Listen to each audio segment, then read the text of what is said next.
Hey guys, welcome back to the channel. This is story about what if Naruto is heartbroken. Highschool DxD Part 1. Before I start, please do support for more amazing content and comments for Part 2. Do consider to subscribe my channel and share my video to your friends and check out the description as well. Let's start the video. In a two-story apartment complex was sitting a 16-year-old teenager in the middle of his room. He was looking out the window to see the sun high in the sky means that it was about time for his day to begin. Sadly, he was supposed to spend it with his friends, but none of them had answered his call. Sighing, he quickly put on a button-up black shirt and some black slacks, white sneakers, and washed his mismatching hair.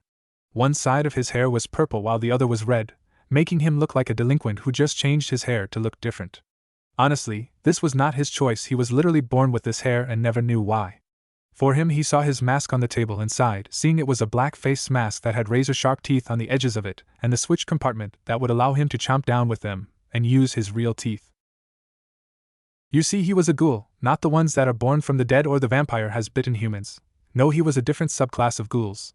The truth of their origin is a mystery to this day. Most think they were human once upon a time and turned into this, others just say they were a cannibal race. Honestly, it was a question that no one had an answer for, but the boy didn't care. He just wanted to start his day. You see, Naruto Uzumaki, or at least that was his fake name in the human world, was not an ordinary ghoul by any means. No, he was the rook for his king Rias Gremory, the family that took him in as a young child. He had known Rias longer than any of the members. In fact, he was sure he was the first piece she ever got at a very young age. They were close as children, and in time he became close to everyone in the group when they joined over time. He became a brother to the Knight Kiba, a caring figure to the other rook Kaneko, and an older brother to the young and confused Bishop Gasper. Even with him locked up, Naruto got special permission to visit him on his off time, and Sirzechs, Rias's brother, and the Mao, also keyed him into the room. Naruto had a special bond with Gasper, as he would visit the damper from time to time, and in those times he learned about his desire to wear cute clothes. Instead of judging him when he came out with it, he instead bought him a vast assortment of clothes on his birthday. The little boy cried tears of joy that someone was not going to judge him for his tastes. Naruto laughed, and said that he just wanted him to be himself, nothing more and nothing less.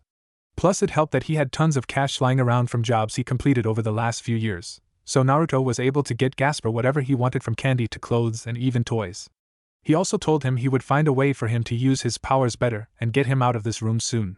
More so, he managed to convince Iihiko to find and whip something up due to him having been his science guinea pig for almost 3 years of his life, and he owes him for the time he went through those moments, even if they were very uncomfortable. While his times with the group were filled with pleasant memories in his past, lately he had felt forgotten by his group.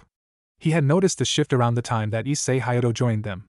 At first, Naruto saw him as a perverted teen with the only desire to build a harem of women for his own depraved pleasure, and it annoyed him.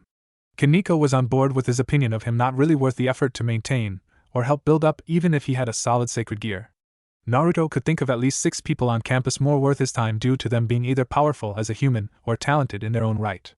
Hell, they might even be perfect for joining the Peerage if they did have a hidden sacred gear in their body. But no, Rias threw all of her eggs into the basket with him, and Naruto felt it was a foolish move and a dangerous one as well. Over time, Naruto just generally ignored Issei and his attempts of being cool, while also trying to keep his bonds with his friends. But sadly, they started changing too much. Rias began to spend more time with him, Akino started flirting with him, Kaneko and Kiba were training him from time to time. Over time, he went from having a welcome greeting to being forgotten by the group and just seen as someone in the background or when needed for something else. Naruto felt heartbroken about this. He thought their friendship meant more, but ever since the new bishop joined and it was revealed Issei had a Longinus gear, he was high on himself. He even managed to take Naruto's spot in the group, literally, and his seat, and this led to him fighting him for it. Rias punished him for it, saying Issei earned it and that he should know his place.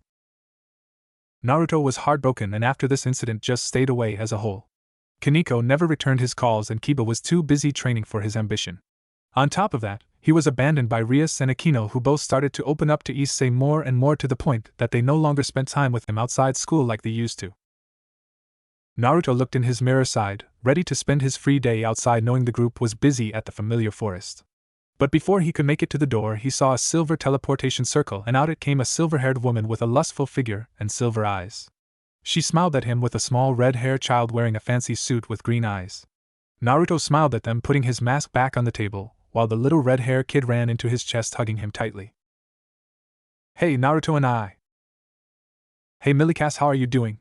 He smiled. "I've been good. Mom and I have a day off, so we decided to come and spend the day with you. Isn't that awesome?" Naruto looked at Grayfia with a raised eyebrow. He is right, Naruto-kun. We had some free time, so I thought the two of us could spend it with my other child. Is that alright? Naruto smiled. Nothing would make me happier, Ka-chan. She smiled and hugged her oldest child. Yes, Naruto was the adopted son of both Sirzechs Lucifer and Grayfia Lucifuge, and the older brother of Milikas. The truth is that after he was found all those years ago, both took pity on the child and let him live with them for a while. In time he became close to them, and when Milikas was born, he started holding the child and crying at the sight of him. He asked if he could be his brother, and they accepted him while making him officially their son. While Naruto could not inherit anything, he was their child, and that was all that mattered. On top of that, Milikas looked up to his brother, and he was the one that he taught him how to walk and how to say his first word, which ironically was nay. Hearing this, both parents thought it was adorable, since he was also the only one Milikas would not cry with other than Grayfia or Sirzechs. Heck, the grandparents couldn't calm him down when he was younger, and this meant he was going to become close with him. So in time he became more and more their son, and very few in the underworld dared to call his lineage or race into question, especially in front of his family. Sirzechs had already killed 6 people for doing this, and some were high-ranking nobles. Naturally, there was outrage, but then he threw it back that he was king and that he only was protecting his child from slander, and thus they quickly shut up when offered to fight. Alright then, why don't we head into town and see if there are any stores you both want to visit on me? Milikas quickly cheered and dragged Naruto out the door, and soon Grayfia followed in pursuit. In the town, the three had a blast, with Milikas growing more and more amazed as he saw more of the human world for the first time in his life. Grayfia was watching as her oldest was holding his hand and making sure he didn't run off. They ran into some anime stores and found stuff that Milikas liked for anime and manga, and in time they had 2 large bags of things for him to watch in his free time and read at the same time. Naruto eventually bought him an expensive model of Serafall's figurine that was considered priceless. So with this, he more than earned his brother's affection, since he really wanted the figure, but Grayfia would not buy it for him. In time, they came home with more anime and manga stuff and the figurine, but also some food for them all to eat. While usually, ghouls could not eat solid food, Naruto managed to learn how to create a rune that allowed him to actually enjoy food while also sending it into a void that erases it. Thus he is able to appreciate a meal without getting sick to his stomach. Why don't you two go watch some anime while I get dinner started? I was thinking a small buffet of rice and assorted chickens and meat. Naruto smiled. Anything you make will be great, Ka-chan. Yeah, your cooking is the best. She laughed. It was times like this she missed. When she could break her role for a little while and just be their mother. She rarely did this in public, but these were the moments she treasured. But another teleportation circle opened up and out it came to a red-haired man with green and blue eyes and wearing a white shirt and black pants. Tusan, what are you doing here? Milikas voiced what Naruto was wondering, given their father was always busy with paperwork. Well, I heard that you 3 were here, so I decided since I got some work done early I would come and spend the rest of the evening with you. Grayfia narrowed her eyes. Really? Yes, really. Look, Grayfia, how about instead of reprimanding me for not being in my office, just let me spend time with my sons and you? I mean, when was it we had a nice quiet evening together? Grayfia raised an eyebrow and sighed. He was right. This was the first time she could remember in a while they all were together without someone else being there. Fine, just this once I'll let it slide. But when we get back tomorrow, you have to at least promise me you will try to get more done. Don't worry, Iihiko and Serafall owed me a couple of favors, so they are taking care of the excess work. They understand better than me. Underworld. Iihiko and Serafall were sitting at 2 different desks going through paperwork. Serafall was in tears, being guilt-tripped into this, while Iihiko sighed. He hated his best friend sometimes. It's not fair. Get over it, Serafall. The man never gets to see his family together. This is a good break for him. Besides, he is only making us do the work that relates to our fields. I know, but I want to see Naruto as well. I mean, he has gotten so handsome, I can't believe it. Huh, so you are interested in him? Serafall smiled with the tears gone from earlier. Maybe, who knows? But I have to say, if not for Grayfia, I might have tried for a date, but she is too scary. Serafall shivered. While she tried to spend time with Naruto as a child, Grayfia was never too far behind. Every time she turned her head around there, she was looking at her with dark eyes, warning her to not try anything. Once she heard of a maid that smacked him for something, and Grayfia tore into the woman. Not only did the woman find herself moved to Lord and Lady Gremory's mansion, but she was severely punished for her actions with the sparring match. Last she heard, she still gets shivers and a cold whenever Grayfia was nearby. How very true, Plus I'm still doing some work for Naruto as well. After all, what godfather would I be if I didn't help him out with helping a friend? He remembered when he asked to be his godfather. At first he hesitated but eventually agreed. Naruto, unlike most, took an interest in his work and started to volunteer at his office from time to time when he was younger. Hell, to this day he still sends him blood to study and even tells him of exciting developments that have come up. True, but she looked at her pile and saw it grew. How the fuck is this possible? Ajuka laughed until he saw his pile did the same thing and screamed in a fury. Naruto's apartment. Sirzechs was laughing at the thought of those two doing his work while spending time with his sons. He knew he would have to make it up to them, but for now, he was enjoying the peace. His youngest insisted they watch this anime about psychic children and they see the world with more perception of their brains due to an accident. Honestly, it was not a bad anime, maybe pervy at points, but they were devils, they got used to that stuff. Eventually, dinner was called, and they gathered around the table with Sirzechs and Grayfia sitting on one side and Naruto and Milikas sitting on the other. Before them was a large feast, and after saying grace, they started digging in. Naruto was eating and talking to Milikas about his training and his everyday life and earning his brother's admiration due to him being the coolest in his mind. Grayfia and Sirzechs while talking about school and how things are going in the Peerage, not that they knew the truth of his feelings lately, but still said things were fine. On the other hand, Sirzechs and Grayfia were flirting back and forward, leaving Milikas to say you most of the night. But during their mealtime, Sirzechs found a small seal she had placed on Rias going off and shining bright red, so he sighed and got up from the table.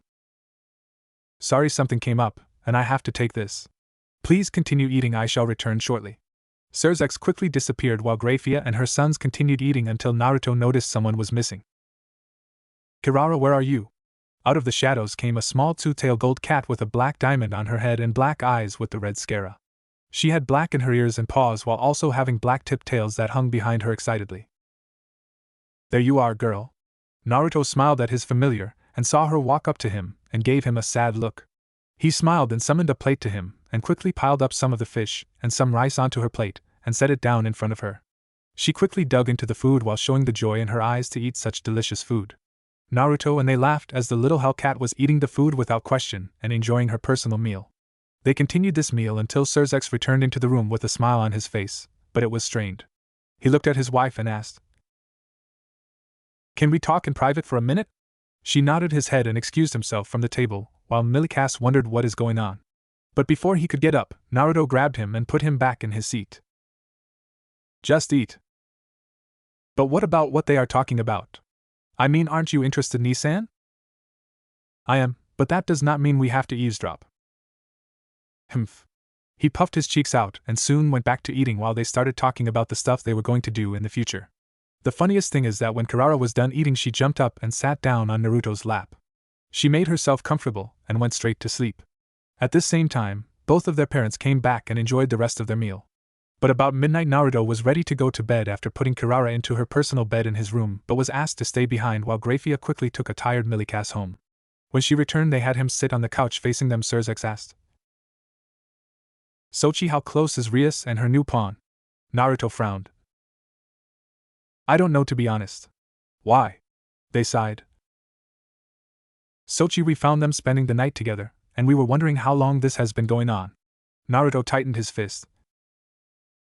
Since he first joined. Grayfia pitted her son. It was apparent to everyone that knew him, he loved Rias and the other girls.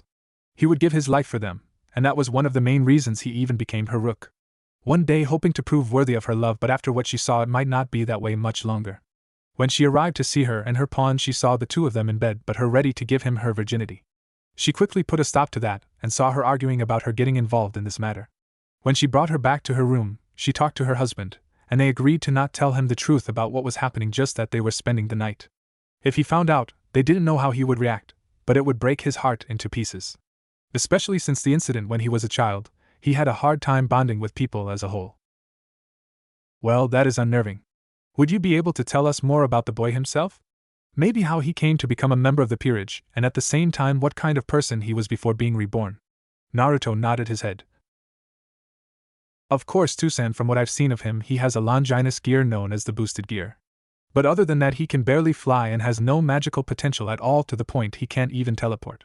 This shocked both of them. You mean he can't teleport even a short distance?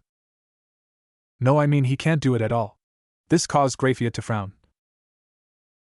Sacred gear or not, that is not something to invest in when building a peerage, especially since he is a pawn.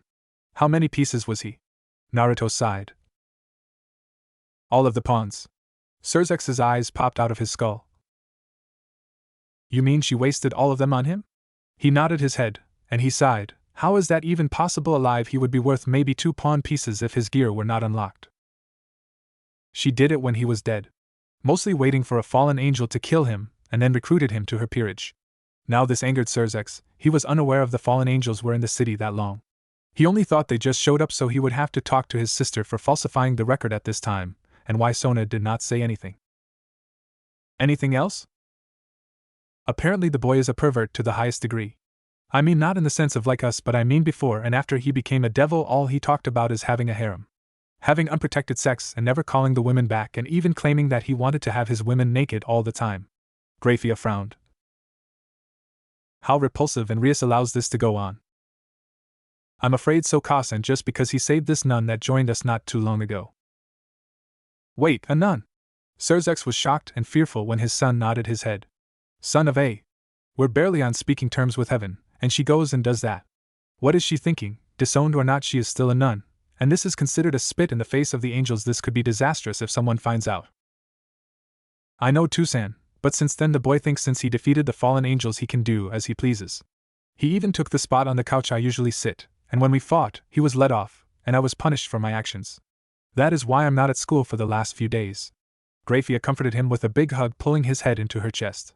He sighed. I was told not to come to school for the rest of the week due to my attitude, and then I saw her smothering Issei with attention, while the nun and Akino were doing the same thing. As far as I know, she just now started training him. I see. Well then, I guess I will talk to Rias after tomorrow about some of the things she has neglected mention to me. He stood up and hugged him, squishing him in between both of them. Don't worry, son, no matter what happens, if you ever want to leave we can give you a new place in someone else's peerage. Hell, I think your mother would let you join her. She nodded her head, but he looked at them with a small smile. I know, but I can't turn my back on my oath to be with her through thick and thin. Otherwise, what is my word worth? Sirzechs smiled. I know, son, but remember your health and your safety is first to both of us. So please, if you feel it coming up, let us know. I will, Dad. Well, I have to go. Paperwork and making sure our son is in bed and all. I'll stay behind, Sirzechs. I would like to spend the night here. He smiled and kissed his wife while kissing his son's head and waving them goodbye. She looked down and saw he had fallen asleep in her arms and smiled, remembering when he would do this as a child. When he was younger it was adorable, and it made her the envy of the house, but now she could only feel sad for her son. If he ever learned the truth, then he would be devastated, and there was no telling what was going to happen. Their family was holding on to a thread, and one day she fears they would fall apart. Picking him up, she took him to his room and undressed him. Then putting him under the covers, she changed into her nude state and quickly cuddled next to her child. She soon fell asleep with her child clutching her, wanting to keep her warmth near, and she smiled, hoping this was not a bad omen for them. Next day, Naruto was packing up his bags and preparing the transportation circle. After having breakfast with his mother and spending time with her, he told her he wanted some time away from the city. He just wanted to go to the forest so he can train without someone bothering him at this point. Grayfia said it was a perfect idea, best to get him out of town for a while and let him blow off some steam while he was at it. At the same time, to keep him and Riser out of the same room from each other since Naruto already tried to eat him years ago. On that note, he had ordered Kirara to go with his mother as well to keep her safe, give Milikas someone to play with, and to keep her fed while he was away.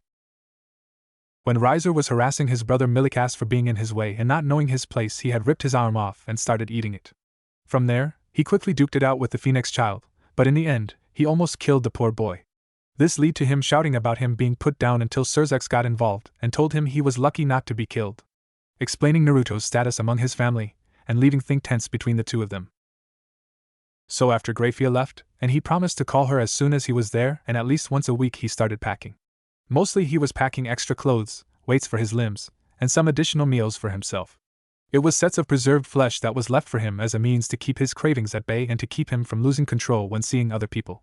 He didn't have anything to counter his hunger, so when the time comes they always have someone that is willing to donate flesh or someone that has been a criminal and died and preserve their body so he could eat them slowly. He never knew who they were, it just made things easier for him knowing that he was only part of a process. Naruto arrived in the forest with his supplies and quickly changed into his sweats before putting on his leg and arm weights before he started his routine. He would do random exercises to help increase his movement with his arms and legs before moving on to practicing some hand-to-hand combat material he got as a child. He trained with people who were experts in martial arts, and knew what it meant to be fast and flexible when fighting a physically stronger opponent, and hitting them in ways others can't do naturally. This way they can't dodge the strike that is coming from an angle you practiced, and they are not used to. In time, he would get used to the weights and then up the pressure by magically enhancing them to weigh more and more over time, and he would continue on this routine, and just keep training to the end. In a month Naruto was almost done with his month away and ready to return home. He had packed his bag and just finished off the last bit of flesh that was left for him yesterday. But before he could activate the symbol to go, he sensed someone behind him and quickly turned around with a roundhouse kick to the face. But the strike missed, and the person leaped backward away, standing a couple of feet away from him in the opening in the forest. Good reflexes, kid. I'm impressed you sensed me and were able to react in seconds. Looking at the man Naruto saw, it was a blonde-haired man with a slant face that was smashed in. He had on a white suit with a red and black tie, and some white pants and brown shoes. The man was huge compared to most people he has seen, but more in the sense that he was a full person in size rather than being someone that was tall. He had his hands in his pockets and a smile on his face. Who are you? He laughed. Name's Jason, kid. I was hired to bring you in. Into who? Our organization. The boss wants to see you. Personally, I would just kill you, but the boss made it clear they want you in alive, so shame for me. I can't personally torture the shit out of you. He snapped one of his fingers, showing a golden claw that extends off the finger. Well, then you can tell your boss I have no interest in dealing with you. Now leave. I don't want to kill you because I can't control myself when I smell flesh. He giggled at this. Kid, you're 16, right? Yeah, why? He smiled. Puberty is a bitch, no. Naruto narrowed his eyes. This is one of the reasons he wanted to be away from everyone. For their race, the only thing that is known is that puberty is the worst for them. While most races dealt with blemishes and sudden increases in power, then it is worst. The hunger for flesh becomes uncontrollable. The desire to kill becomes overwhelming and eventually consumes them until they had their fill. Plus there were some other side effects, but he was not sure what they were just yet and why they stood out the most among them. Had little time to ponder anything further after closing the distance on the man in front of him and throwing a sweep kick. The man leaped into the air and then landed far away from him before charging. He threw a right hook, but Naruto ducked under the strike and hit him in the stomach. But he took the shot and just kicked Naruto away. Guy hits like a truck. Got to dodge and move in ways he can't dodge. Naruto quickly got his balance back and leaped at him again while he shrugged his shoulders. You don't have too many original moves now, don't you? He threw another hook, but this time he missed when Naruto leaped over the extended arm and quickly slammed his head into his head. Jason went down to one knee before Naruto landed on the ground and threw a roundhouse kick to his head. This sent the large man flying across the field and into a tree. The man sat up, and he was bleeding from the top of his head and pulled out his special pliers. This led to Jason dashing at him with them and having them over his head before swinging them at his head, but Naruto just rotated around them and sent a side kick into his gut. This knocked the wind out of Jason before he grabbed the extended leg and swung him around and slammed him face first into the ground. This led to Naruto being slammed 2 more times while thrown into another tree. Naruto spat out some of his blood and growled while his eyes turned red and black with red lines. You're starting to piss me off, big guy. Oh, is it because you are missing your king's match? Naruto raised an eyebrow while getting out of the trees. What are you talking about? He smiled brightly and laughed. Your king is fighting right now, in a ratings game without you or remembering you. That's a lie. He smiled and pulled out a video and showed him a live feed of the match. Here is the proof that Phoenix Kid forced her hand and in a month challenged her to a ratings game for her freedom. But why did she dash? Because she had no other choice at this point. After your daddy interrupted her giving that brown-haired kid her virginity a month ago, he wanted to start the marriage right away. But Rias disagreed to this, and soon they agreed to a ratings game match in a month. Ultimately, this is the final situation that could determine if she marries him or not. Jason charged him and slammed his right hand into his stomach, taking him off the ground before slamming his weapon into the back of his head. Naruto soon was face down in the dirt before he grabbed the back of his head again and slammed him into a still-standing tree. From there he threw him across the grounds while his face skids across the dirt. Jason appeared next to him again and this time kicked him in the gut to get him off the ground. Next, he pulled him down on his knee, knocking the wind out of him. Naruto gasped for air, formed the strike, but this led to Jason punching him in the face with an uppercut. Naruto went sailing into the air, and then dragged back down with a vicious slam into the ground. He acted quickly and soon sat on his chest and started punching him in the face. Don't you get it, kid? You're nothing to that girl. Just a pointless toy that she strung around. She and the group did this to you because you are too dangerous to let running around. Your own so-called family lied to you, knowing that if they told you the truth that you would leave. This would mean they couldn't use you as a tool, a weapon. See the world that we do and know that nothing you do will change anything. You're a monster, something for people to use, feed on, and use for their own survival.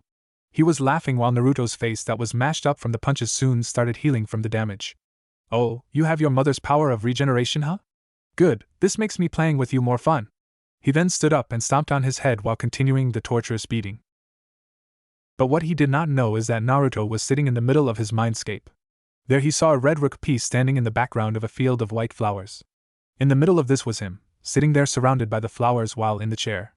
Looking up, the boy's red eyes locked onto a purple-haired woman wearing red glasses and wearing a white/purple dress on her body and smiling at him. Hello, Sochi? Do you see now? The world I warned you of. She floated behind him, the world that abandoned you. The world that used you. The creatures that only see you as a weapon or tool of use? Something to dissect and control? She wrapped her arms around his shoulders and leaned her head down and kissed his cheek. If there was one thing I never was to, I was not a liar. Someone that would betray you or mislead you down a dark path. Do you really have nothing to say to me, my son? Naruto quickly got out of his chair and pinned his mother to the ground. You have no right to call me Sochi anymore, Rias. He looked at her with his red eyes staring back into hers. Oh, and those others have the right to call themselves their family? They did not betray me, Rias did. She took my trust and loyalty and tarnished it. And you are willing to give in to yourself? Go back on the promise you made? Naruto stared at her more before smiling slightly. She failed to keep her promise, so mine is void. She smiled. So then you are willing to abandon them? Naruto shook his head. No, I will support those that have stayed with me through it all. His mind flashed Sirzechs, Grayfia, Milikas, Lord and Lady Gremory, Karara, and Gasper. I abandoned the ones that abandoned me. I will no longer hide from myself. Rias frowned. So you are willing to continue on as a devil? Naruto stared at her with tears down his face. No, the devil race did not deserve me. I will expunge those that are threats to my family, but I shall be what I am. What are you then? Naruto whispered. A ghoul. Rias smiled. I guess I can accept that, my Sochi. She pulled him close with him in biting range, but he hesitated. She felt the tears running down her neck and smiled at him and whispered, Go on, embrace yourself, don't hide from your own darkness, and accept it, and you will find your freedom. Naruto waited a second before opening his mouth and biting down on her neck, never seeing Rias smile with pride and cry tears of joy.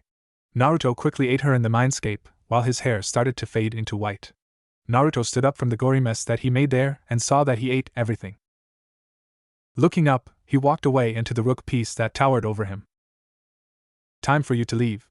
Naruto put his hand into a fist and slammed it into the rook, and within seconds it cracked from the strike. Then it finally shattered on the spot, leaving it nothing more than rubble. Naruto smiled. He felt his devil blood disappearing and his ghoul blood flooding his body. He spat up some blood and screamed in pain, feeling as if he was being torn apart from the inside. Every time he thought the pain in one spot died, it would pop up again and continue on as if it never stopped. After a few minutes in the mindscape, he finally felt the pain gone, and everything was normal, so standing up he looked around and saw the flowers were now red. He smiled. Time for me to eat. Naruto disappeared from the mindscape, not seeing something looming in the darkness and smiling at him. Consume, consume, consume more for me. Let me feast on the world and soon your soul. It laughed maniacally and disappeared into the out parts of his mind as if it was never there. Back in the real world, Jason was having the time of his life. He was throwing the brat around while also torturing him. Jason had pulled off his fingernails, but they grew back. He broke his fingers and toes, they would heal again, and he would repeat this process. After doing this, he would find other means of hurting him, be either ripping of limbs, or even just swinging him around like he was a toy in his hand. Jason then slammed him into the ground and then into a tree. Jason didn't understand why the boss was so interested in him, because he was nothing more than a weakling compared to him. I mean, yeah, this young ghoul landed some good blows, but after revealing his little king had not told him about this important day, he just broke down. It was too easy, and the boss wanted him alive so he would have to stop playing with him. But if he was a regenerator, that meant if he ate him he might be able to beat him and gain that same power. Okay kid, I'm done playing with you. He looked over at the boy sitting in the shadows of some trees that were knocked over. He was leaning over the trees while his eyes were glossed over and showed no sign of life. The boss wanted me to bring you back alive, but now that I know about your little ability, I might just take it for myself. Eating you, it can finally give me the edge I need to finally defeat all those that look down on me. He snapped his finger again, and this time he had some kind of flower-looking tails coming out of his back with blue, red, and black pattern coming out. He then charged at him. Let me devour you and make me the strongest. Without a sign of movement, he was gone, and Naruto was above him. How when the hell did he get dash? He got kicked in the face, sent flying across the ground into some trees. Naruto landed on the field, but when Jason used his tails to clear the view he was shocked. His hair was white now. Shit! Shit! Shit! Shit! This is bad, he is already growing. His puberty has started. The hair is a sign if anything else. I have to kill him now, or he might just defeat me. Jason quickly snapped his fingers again and soon was covered in a hardened cocoon-like body with it covering his eyes and his nose. But the most striking thing was that he had his cocoon evolving to be like one giant tail, while also making his arm into some kind of red glove. Shouldn't have pissed me off now, kid. I'm going to swallow you whole. Naruto cracked his finger and smiled at this comment. He saw Jason charge him, slower than before, and use his one enhanced arm to strike him. But he dodged the strike before hitting him in the stomach. Jason didn't even flinch, but Naruto quickly sent a sweep kick to his legs, knocking him off balance before punching him again, this time in his hardened head. The power of the punch was greater, and this sent him flying across the ground. He stopped his flight and roared at him. Naruto just smiled. I didn't know that I was this strong. I will try to go easier on you from here on out. Jason charged him and threw his extendable arm at them, and within seconds Naruto jumped over the attack and then cracked his own fingers. Out of his back came 4 tentacles, and he quickly used them to pierce his extending arm to the ground. He then summoned 4 more, and these promptly pierced his chest, causing him to cough up blood. You know, Jason, you kept saying how tasty I look. Naruto looked at him with a maniacal grin. Maybe I should have a bite of you. His eyes widened under his helmet and broke off his extended arm before sending his tail after him. Naruto just walked around on his extended arms and just waited for him to make one mistake. It came when he threw his tail over his body and at him directly. Naruto quickly dropped from his high spot and had his tentacles reach out and pierce through his legs, forcing him to the ground. Naruto then dashed and leaped into the air before having his tentacles piercing his body and keeping him pinned to the ground. Naruto stared at him. Please don't scream, this would ruin my meal. Naruto leaned down slowly and quickly ripped a big piece of flesh from Jason's neck and started to dig his hands through his back to rip out his organs and drain the blood from them. Naruto felt him stop moving and quickly removed his cocoon from his body and started sitting on his back while slowly eating him piece by piece. Time skip. Grayfia had found her son's signature. She had teleported here after not hearing anything from him all day. She knew he was supposed to tell her that he was home, but he did not call, so she went to the forest he was located. But it was sadly not until the game ended and she felt guilty not telling Naruto. But every time she brought him up with Rias and the Peerage, they brushed him off and started focusing on training Issei and Asia. Soon she gave up on saying anything and came out here to find him to see how he was doing and try to tell him everything that was going on while he was gone. But the minute she entered the clearing, she saw something horrifying. The whole area was destroyed or covered in blood. In the center of the circle was Naruto standing over some bones that had some blood still dripping off them while some skin was coming off the body. There he looked up and saw his mother, and she was shocked to see him covered in blood along with him having white hair. But what scared her the most was the fact that at his feet was his peerage piece of a rook. Naruto, what dash? Why didn't you tell me? Tell you what? Rias was fighting Riser today. Why she was visiting Issei the day I left. Why you decided not to tell me? Naruto, we didn't tell you because we didn't want to hurt you. We knew the situation was weighing on you and that if we told you what your father saw, we knew it would drive you over the edge. So you hid this from me for my own safety? Yes, but with Riser visiting, I thought you leaving would leave the confrontation between the two of you without someone dying before it happened. The game, the training they did, and the match itself, we couldn't reach you in time and tried to have Rias call you back. But she was busy. I know that is the same excuse she gave me all the time. He picked up his piece and looked it and smiled sadly. I guess this means my oath is void due to her breaking her promise. Naruto, you mean Yes, I'm no longer a devil, meaning I can't be your child. I'm sorry. He threw the piece at her, but she let it hit the ground. She was now in front of him and hugging him tightly, and for the first time, releasing tears down his head, not caring blood stained her clothes. No, you are still my son. You're my child, you're Sirzechs' son, Milikas's brother, and Xiaticus and Venelana's grandson. Ghoul, devil, or not, you belong to us as a family. I swear that this is the truth. Naruto looked up and saw the crying figure of his mother, and just stared.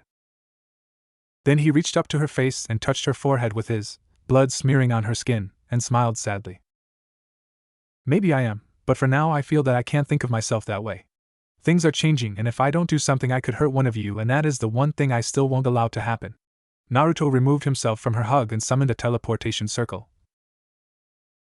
I need time. When is the wedding ceremony? In a week. Naruto nodded his head and disappeared, leaving Grayfia crying her eyes out in the field. Sirzechs would feel his wife's sadness and appear there. He comforted him and learned everything that happened, including his transformation. This meant the one thing they always feared: his puberty period has started, and there was no telling how long it would last or how dominant he has become now. From what Iihiko could guess, all ghouls go through this, and this would lead to them gaining tremendous power, and even the chance to unlock their hidden strengths and magical powers. But the drawback is the hunger. It could cause significant discomfort for the ghoul in question, and lead to big feeding frenzies. He feared the day this would happen, but he was angrier at himself for not telling his son more, trusting him, and being there when he needed him. Rias, she now had destroyed him, and his lies just added fuel to the fire. But he knew one thing: he would stand by his own child before ever turning a blind eye to Rias and her peerage again. One thing was for sure: the change was coming, and he was going to confront her with the consequences of her actions and force her to finally act like the heiress she claims she is. Week later. In the Phoenix Manor, the guests, the Phoenix family and Peerage, and the Gremory family were watching a fight between Issei and Riser go down. The winner marries Rias, which Issei claims he would take the president's virginity, and this led to most glaring at him for such a disgusting discussion.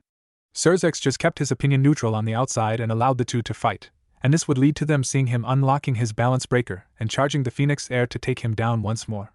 But they were not worried about the match, figuring that Issei had some reason to think he could win and beat Riser with the limited power he has now.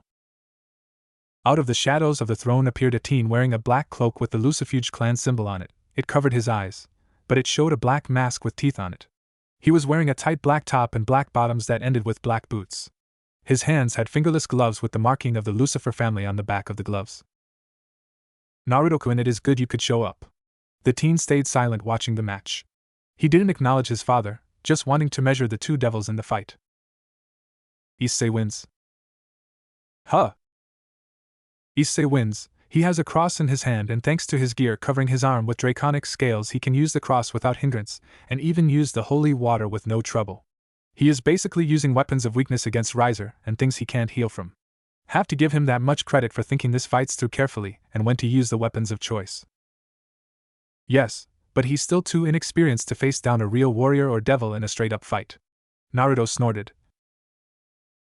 Of course, I never said it would work against an experienced warrior or one that is not clouded by arrogance. It only works for Riser due to his own blinding ego. After all, I know I can hurt him as well and even kill him if I please. Naruto cracked one of his fingers, and this caused everyone to flinch.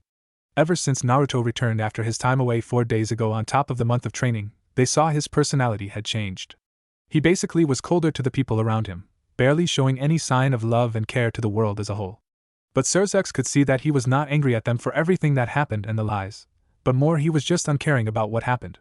Grayfia cried tears of joy and hugged him for forgiving them for their mistake, but he said Rias was not overlooked yet. The family agreed on this and asked what he was going to do. Naruto explained his plan along with the fact that he now no longer was tied to the peerage system. He didn't need to listen to anyone. He would answer only to his father and mother, and if anyone else tried they would not get a response. If they forced the issue they would find out how strong he has become since his puberty started. Arena. Issei landed a powerful punch to Riser's stomach, his armor destroying itself and ripping off Riser's shirt as the man staggered before grabbing Issei by the neck. How you get the scar on the stomach, bastard? I thought you said you could heal from everything. TCH, that monster did this to me. That freak had the gall to attack me when I was teaching that brat brother of his place. Not that it matters, because they will soon see him for a monster and something that should have been put down before it dares to devour the underworld as a whole. Dance hall.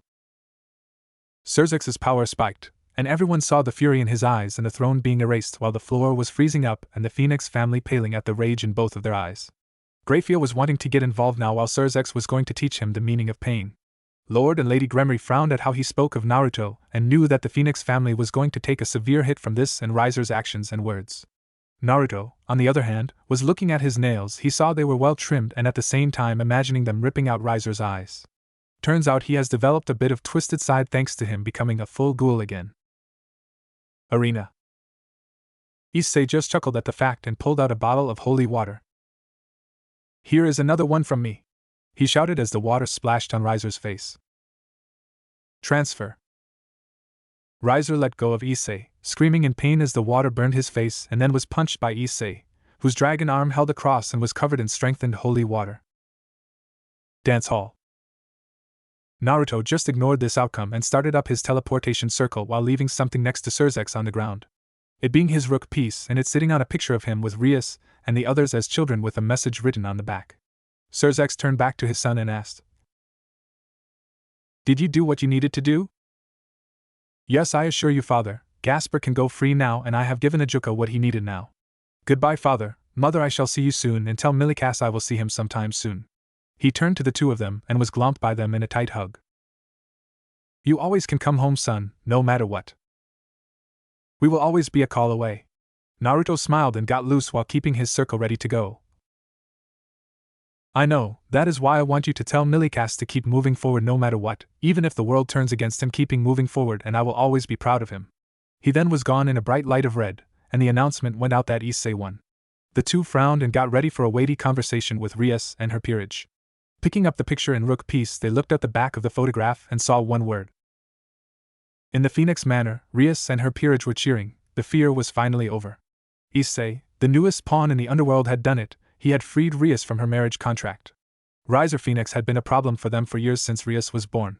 All they heard was about how he wanted to marry her and bring her into his already large harem as another woman, while at this same time bringing her girls into the harem with them and trading the male pieces out for female members worth trading for in this case.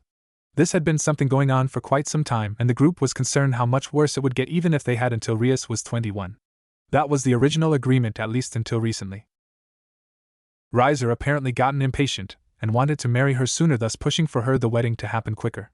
So the agreement was broken instantly, and soon she was to wed at the age of 17. But this ultimately led to her fighting the argument and agreeing to a ratings game which she lost after he tortured Issei for several minutes into her surrendering the match to him. When the wedding was about to happen, Issei showed up shouting he would take her virginity and challenging Riser to a fight for her hand in marriage. Luckily Issei won the match, but in the very end he was injured badly to the point that he was laid out after the announcement. So when he returned to the hall, he was quickly taken into the medical wing of the Phoenix family home and treated. It was estimated it'd be about 3 days before he was fully healed to leave, and Riser was going to take at least a month due to the injection of holy artifacts and holy water into his body. However, things had been tense with Issei being out cold, and Sirzechs and Grayfia were nowhere to be seen at the moment. More so since the two seemed to be doing whatever they could to avoid talking to them. Rias was noticeably upset about this circumstances, but her parents told them that things are complicated and they would get to them when then they could. 3 days had passed in the underworld, where finally they managed to get Issei back on his feet. But sadly, meeting Sirzechs and Grayfia was not exactly a pleasant task. Well, more Sirzechs, since he was meeting them in the hospital room with only their parents standing behind him. "Rias, first I would like to congratulate you on winning your freedom." "Thank you, Nisama. Issei has shown great ingenuity and improvements since we last saw him a couple of days ago. I'm glad that he was able to assist you, even though this might cause some backlash for your actions," and what he shouted in the reception hall. "But I was being serious. Bucho's virginity was promised to me." Sirzechs sighed. This boy was something else. When his son said he was perverted to the highest degree, he had some skepticism to it. But it would seem that his evaluation was correct about him, along with the fact that he had no magical reserves worth mentioning. It made him wonder if he was not stern enough on Rias about making proper choices and bringing people in that would be useful and not be troubled down the line. "Regardless, you should learn to think before you speak, young man. It can sometimes have more adverse effects on the people around you. That also includes actions that someone might undertake and who they are hurting without realizing it." "Nisama, what are you talking about?" He glared at his sister lightly before the door swung open, and in the room was a furious Grayfia. This scared the younger teens, never seeing her without a strict look on her face before. More so, she had tears running down her face, and she was giving off a very cold aura that seemed to grow ice around her feet. "Sirzechs?" "Grayfia, I'm dealing with this," she growled at him. "Like you have in the past?" Are you going to tiptoe over what has happened, or are you finally going to start treating her like the woman she is instead of the child? Sirzechs frowned, understanding his wife's anger and the reason for it. I'm going to take care of this, Grayfia. Why don't you go see Millie? Cassie might want your time and affection. No, this shocked the room, Grayfia refusing an order from Sirzechs. I'm not leaving until I give her a piece of my mind after what she did. Grayfia, I promise I'm going to take care of it, but for now I'm ordering you to go home and stay there for the next few days while this blows over. She glared at her husband and teleported away, not without leaving the sign of betrayal burning in the minds of the teens in the room. Turning back to Sirzechs, he glared. Now what I was going to start saying is that you Rias have been quite the problem child right now. First we are going to talk about this falsified report about the fallen angels. But brother, I told you everything. Oh, then you are telling me they were only in town for the length of a few weeks then? Yes. He frowned. Then why is it that when I asked Sona and someone else about it they informed me they had been there for at least a month? Rias's eyes shot wide. Her friends sold out that she was lying about this. Her parents frowned at her lying to them without a good reason. Next, your reincarnation of the boy. While I understand your thoughts and beliefs of him being power, and the boosted gear is great, you should have settled on bringing him in while he was alive. Instead you revived him when he was killed, making it more expensive to revive him. But brother, it was the only way to get him without the fallen from coming after us or letting them know we are onto them just yet. Oh, and letting him die was part of the plan then? She nodded her head while apologizing to Issei, who said it was alright after a promise of some time. Sirzechs rolled his eyes and knew that his sister was going to try and worm her way out of this situation. Now about the nun, she is the same boat, but the case here is much worse. More on the grounds you resurrected a nun, someone that is still affiliated to the church or has connections to the church as a whole. As of this moment, this action caused me to rethink your ability to make rational decisions on your own. But her gear dash means nothing. He was showing his aura, now showing his true anger. Your actions have now put me at odds with the church, and it is going to take everything to convince them that this was not means to slap them in the face. We will decide on this later, because while I hate doing this, your bishop is free to leave his chamber. Really? Yes, more because he now has a device that is going to help him control his gear, and you have a decent amount of control of your peerage minus the pawn. Dad will take you home. After all, I've got work to do and more importantly a wife to console. Make no mistake, Rias, step out of line again or lie to me again and the consequences are going to be worse than they are now.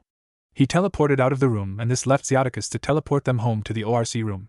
From there, Issei asked, I didn't know you had another Bishop Bucho. Yes, I've had him longer than all the other pieces in my peerage. But due to his sacred gear I was not able to control him or keep him in our group. Okay, but does that mean they are another beautiful girl? Issei's imagination was running wild thinking about having another pretty bishop to have in the mix. Sirzechs snickered, thinking how funny this was about to be. They found the locked-off room and opened the door, and soon this led to a room where Gasper shouted, No!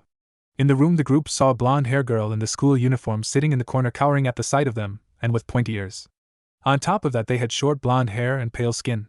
No, go away, I don't want to see any of you. Everyone, this is Gasper Vladi, my bishop and damper. Oh, she is cute. Asia was gushing over Gasper, but then Kiba dropped the bomb. Actually, she is a he. Issei felt his world shatter. No way. They can't be a guy. He is wearing girl clothes. But girl clothes are cute. Issei started raving. This caused the poor teen to back into a corner in fear. Come on, Gasper, it is time to come out of this room. I know you have a way to control your gear. No. Hey Bucho, said Leave, that is what you are going to do. Before he could make a grab for him, he heard something growling at him.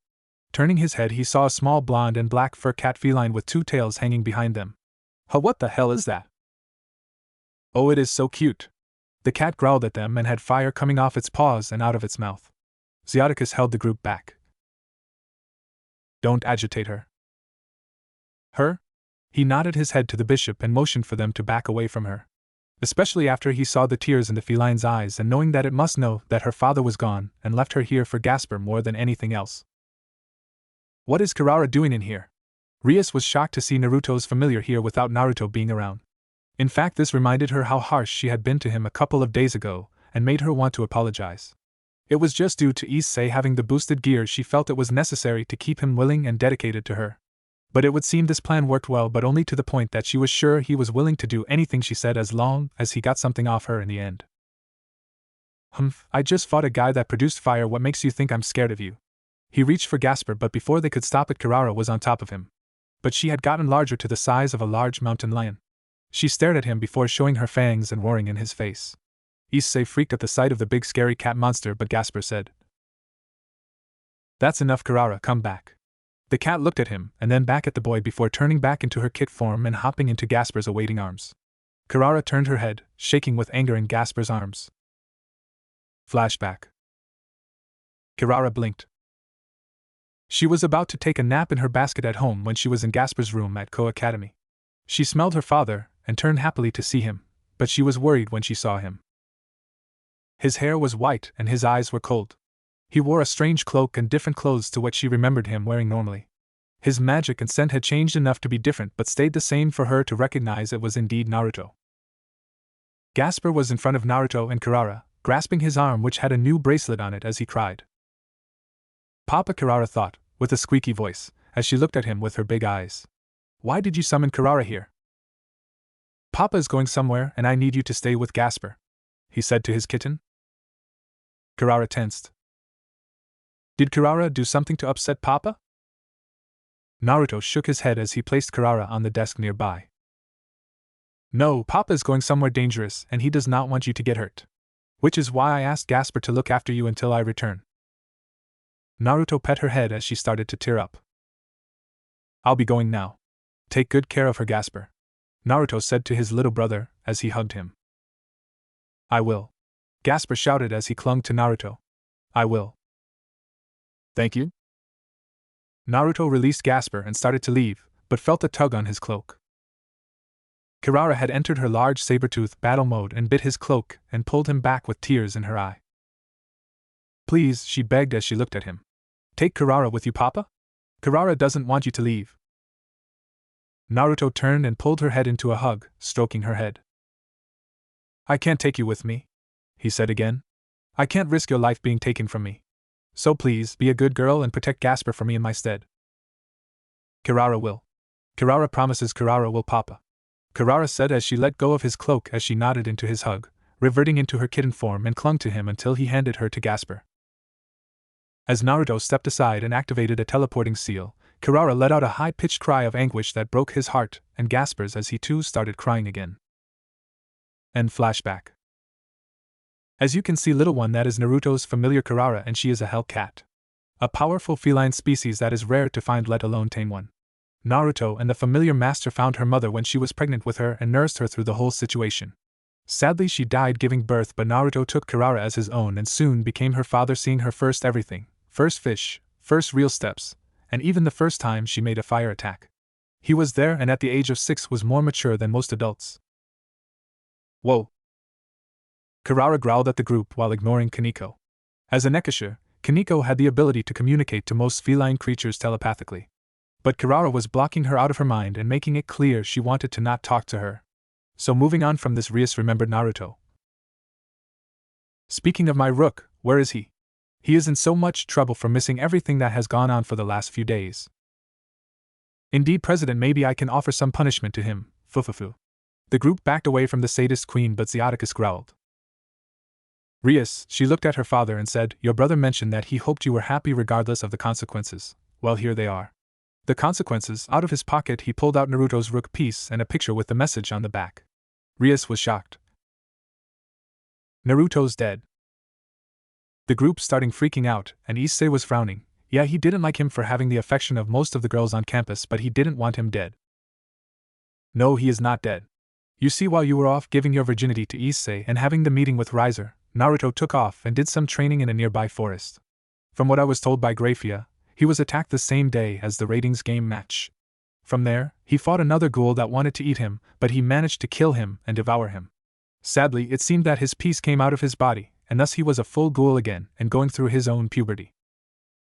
"But why didn't Nisama say anything about this? He can be classified as a stray devil." "He can't, as technically Naruto is no longer a devil, thus him leaving has no consequences.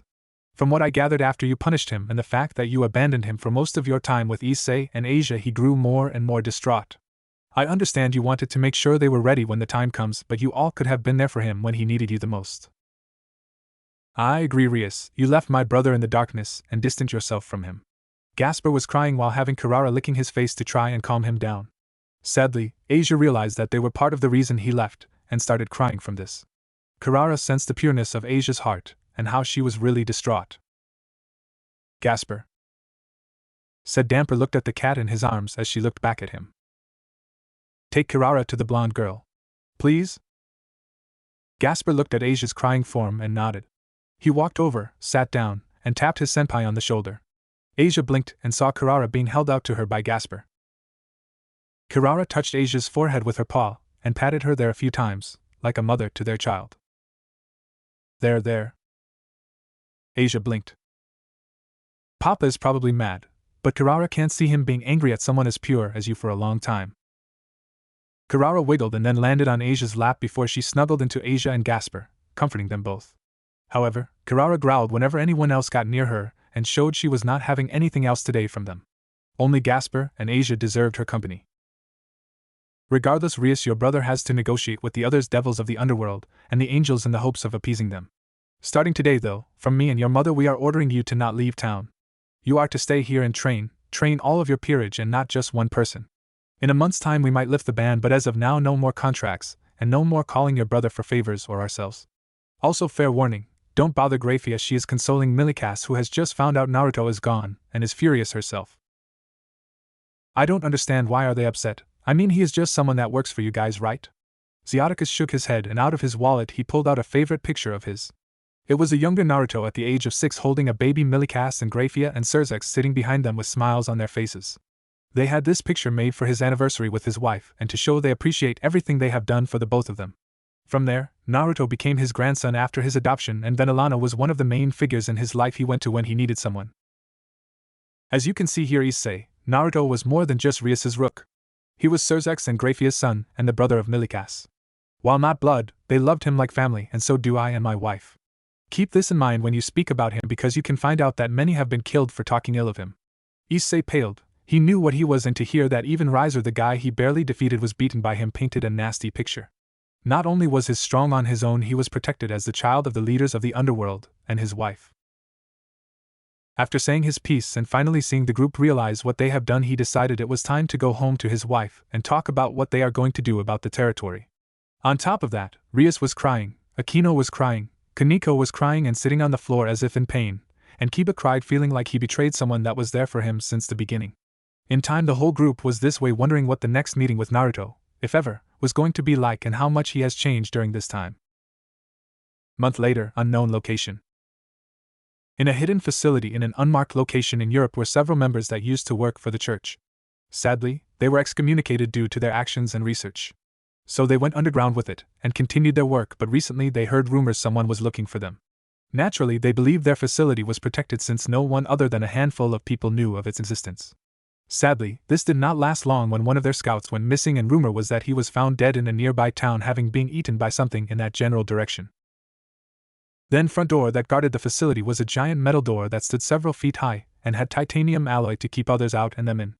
At the door were 2 men carrying light swords and 2 handguns in their back pockets. Both groups were staring off into space. But then they heard a thud at the door. Looking, they saw that someone was trying to get the door open or tell them to let them in. So they went to check and see who it was on the other side of the door, but before they could, they saw the door was being ripped open. What the hell? Quick, sound the alarm. The one that was closest to the secondary entrance ran to hit the red button on the wall. But before he could reach it, he heard his friend screaming and then the sound of flesh being pierced. Turning around as he reached for the button, saw a person in a black cloak with the gloves on their hand with the mark of the Lucifer symbol on it. He turned to him and pushed the button before pulling out his gun and firing. The person dodged the strikes and within seconds had kicked them in the neck, causing it to break on impact. At this same time, sending them crashing into the wall with a vicious thud. His hood fell back a bit, and revealed a white-haired teen underneath with a black mask with long teeth. Naruto was admiring his handiwork for a quick second before he started walking to the door, hearing the alarm blaring in his ears. Intruder! All units report to protection stations and prepare for war. In God's name, we must protect this facility. Naruto sighed and just cracked one of his fingers before walking through the door to see 4 men standing there with holy rifles. Take him down! They opened fire on him, but Naruto quickly had his Kagun activate and block the bullets. Then he spread the arms out, and quickly sent two to impale two of the men through the chest. This led to him keeping the two tentacles in place while swinging around the men, sending them crashing to the ground. Is that best you got? He stared at them with boredom while his eyes changed to their red and black color. The man paled and quickly pulled out his own pistol. Kill the ghoul. Kill the abomination of the church. Naruto narrowed his eyes and quickly sprinted at them. From there he snapped one man's neck by spinning his head all the way around. From there, he leapt into the air and smashed one of the men with his heel, causing his skull to break on the impact. From this point he threw one knife strike through his chest, holding him in the air. Weak. He saw the man with the pistol aiming it at the back of his head, but he had his Kagun lash out and impaled him on the spot. Idiot, I had those out. Did he think I couldn't control them at will? Turning down the hall he heard more shouting and men rushing to his position, so he sighed. They always want to do this the hard way. Wonder if they will die out before they figure out they can't win. He then walked down the hall with his Kagun pushed back into the back of his body. Upon turning the corner he saw a sign on the wall that read, Project Corpse Queen. Naruto raised an eyebrow. This must be what they were protecting. So following the sign he walked down the hall and checked to make sure he was heading the right way. Which was obvious to him since they kept coming out of the woodworks and attacking him to stop him in his place. All Naruto did at this point was summon his Kagun and impale the chests of the fools that got too close, while also slamming others into the wall or breaking their faces with a single placed punch to the face. Other times he had his Kagun cut them in half with a single well-placed slice, and he kicked some in the chest, sending them into the wall only to be followed by his Kagun to run through him and into the wall. Following this wipeout he reached a door on the right and read the sign that said, Living Quarters. Opening the door he was surprised to see most of the men and women in the facility gathered there with their guns aimed at him. He smiled underneath his mask. Greetings, I'm here on the orders of the Lucifer family. Could someone please tell me what Project Corpse Queen is? One of the women to his right shot at his head, but the minute the bullet hit his head he just turned to her. Was that supposed to hurt? She was shocked. Impossible, all unholy beings are affected by GH.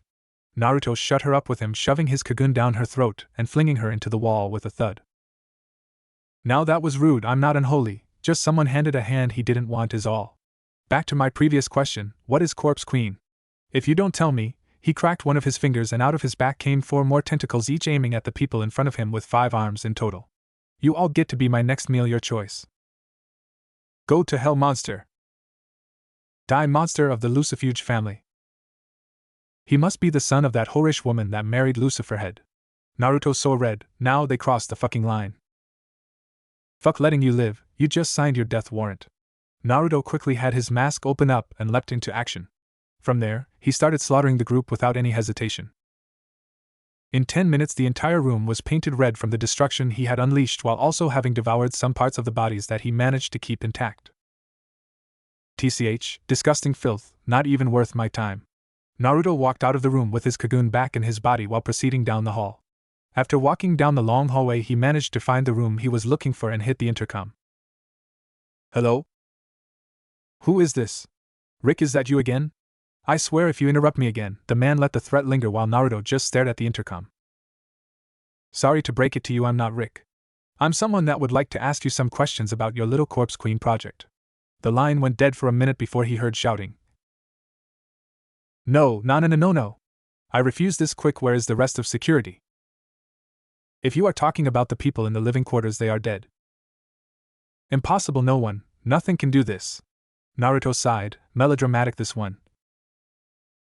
Look, how about you open the door for me so we can talk, or I can rip them open, your choice. Fuck you. Naruto took his finger off the intercom and put his hands on the 2 sliding doors. He then pushed them open slowly while hearing the machine struggling against his physical strength. Upon the door being completely open he felt a bullet hit him in the stomach. He grunted from the pain and saw the bullet lying on the ground. Shit, no! He then fired another round aiming it at his head. Naruto moved out of the way of the bullet. He kept dodging the bullets until he heard the gun click, signaling it was out of bullets.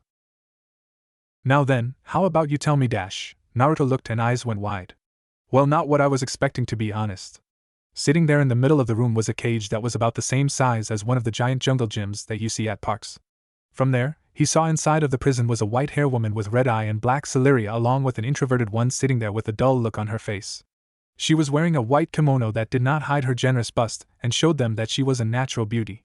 However, He noticed that she had a jagged mark going down from one of her eyes and she had white hair to match her pale skin. Corpse Queen, I'm guessing? The man smiled manically. Yes, compared to the other races, we humans have always had the short end of the stick when it comes to powers and skills. So we decided instead of allying with the church we could find a way to resurrect humans in a similar manner that you filthy devils do. It was a success. Look upon the first true immortal known as the Corpse Queen. The very creatures that is going to help us in our war effort to wipe out you damn devils. Naruto laughed lightly from this comment. Interesting theory, but I wonder if she is hungry? Without warning he slammed the man into the prison, drawing the attention of the girl inside of the cage. She looked up and saw the man that was torturing her and experimenting on her for so long was sitting there on the cage in front of her. Their masked teen about her age was holding him in place looking at her. So you want to have a piece before I decide to take my bite? He showed his razor teeth, and this caused the man to freak out seeing that this devil was also a ghoul. The girl known as Corpse Queen approached the cage and without warning dragged the man through the narrow slots of the cage. How she did it is a mystery, but she did it while breaking his arms in the process. Without a chance to act, he felt his mouth covered in a tight grip before she smiles evilly at him. In this time she starts biting into his throat, ripping it out, and within seconds was spraying his blood and organs.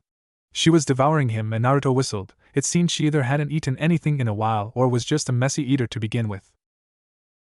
Soon the cell was dyed red with blood and guts. His bones were the only thing left of him lying on the floor. From there, he grinned seeing the satisfied look on her face before turning neutral seeing him again. So got a name? Naruto leaned against the bars with his Kagun coming out of his back distracting the poor girl. I do not know, they call me Hokuto but I'm not sure if that is my real name. Hokuto, fine, that is what I'm going to call you from now on. Very well, Naruto-sama. She walked up to him still dripping blood from her clothes and her hands and face. You are Naruto-sama, my master and leader. Wherever you go now I shall follow you until the end of time. Why, you are free now, you can go wherever you want now. She tilted her head. I have no interest in doing this, all I want is to serve you now. Naruto sighed. Figures this would happen sooner or later, kinda reminds me of Mom. He quickly ripped the cage door off with his Kagun leading to her leaving the cage. She bowed to him, but he quickly summoned some clothes that were female. He threw them to her, and she looked at them for a second before understanding what he wanted her to do. Without waiting she dropped her bloody outfit, and this left her naked, forcing Naruto to turn around while she got dressed. Yes, he got used to things like this growing up with the Gremory family and his mother, but he was not in their presence. More, he was doing this out of courtesy for an apparently dim-witted or simple-minded girl. After she put on the tight-fitting white kimono with pink rose petals, she quickly followed him out of the facility, but the minute they got to the entrance Naruto saw someone leaning on the doorframe. Got to say you are every bit the rumors said you were ghoul of the Lucifuge. Naruto narrowed his eyes. Standing there with a cocky smile on his face was a black-haired teen with a white headband covering his forehead, carrying a sword at his side and wearing an all-black outfit with a cloak including some fit slipper-like shoes. Who are you? Name's Iihiko. I'm here to see if the rumors were true. If they were, then I would like to test you myself. He threw off his cloak, revealing a black shirt and bandages on his right arm up to his upper bicep, and pulled out his sword and aimed it at him. Naruto narrowed his eyes at him, while Hokuto just stared in boredom. This guy was strong, but she was not sure he was stronger than either of them. Didn't matter, she couldn't be killed by normal means or magical means, so it didn't matter to her. I have no interest in fighting you.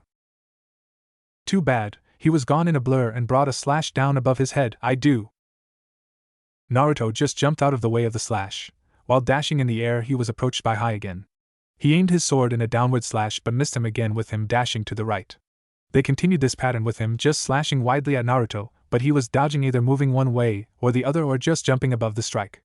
Naruto soon managed to close the distance with Hai and slammed his fist into his face, sending him crashing into the wall. Are you done now? Obviously you're fast, but you can't reach me. Naruto felt him behind him and coming down in a straight move to cut him in half. But he missed when Naruto kicked off the ground and spun backwards, slamming his heel into the back of his head. Naruto stood on top of his head, leaving him growling at being hit like this. Naruto felt his foot missing his head and him standing at the entrance again. A ghoul that slaughtered over 100 people in a span of months while leaving nothing behind but the ruins of at least 4 facilities in his wake. More like 3. One was connected to each other, making it 3 facilities that I was destroying. Doesn't matter, I need to see if your skills are really up to par. He dashed again, and this time Naruto just waited for the sword to close in on him from above. The minute it was inches from his face, his Kagun came out and broke the blade in an instant. This shocked Hai. While the sword was not indestructible, it was made of some rare demonic metal, making it difficult to break on the spot. I see. Hai appeared across the room from him and saw the Kagun flowing behind him slowly, just waiting for him to try something. Well, I have one last thing I want to try. Hai threw his broken sword to the side and held out his left hand. Naruto watched as a brilliant orange flame engulfed Hai's hand. He was put on edge of these flames immediately.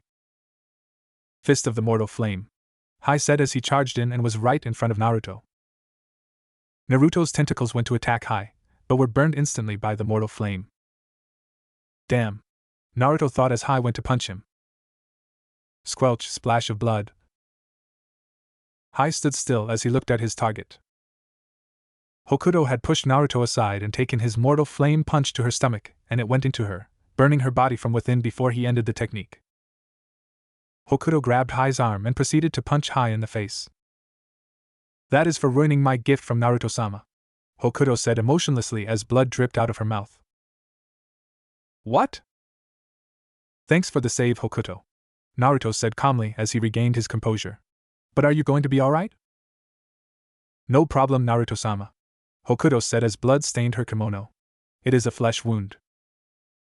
Hai sighed, removed Hokuto's hand from his arm and pulled his hand out of her.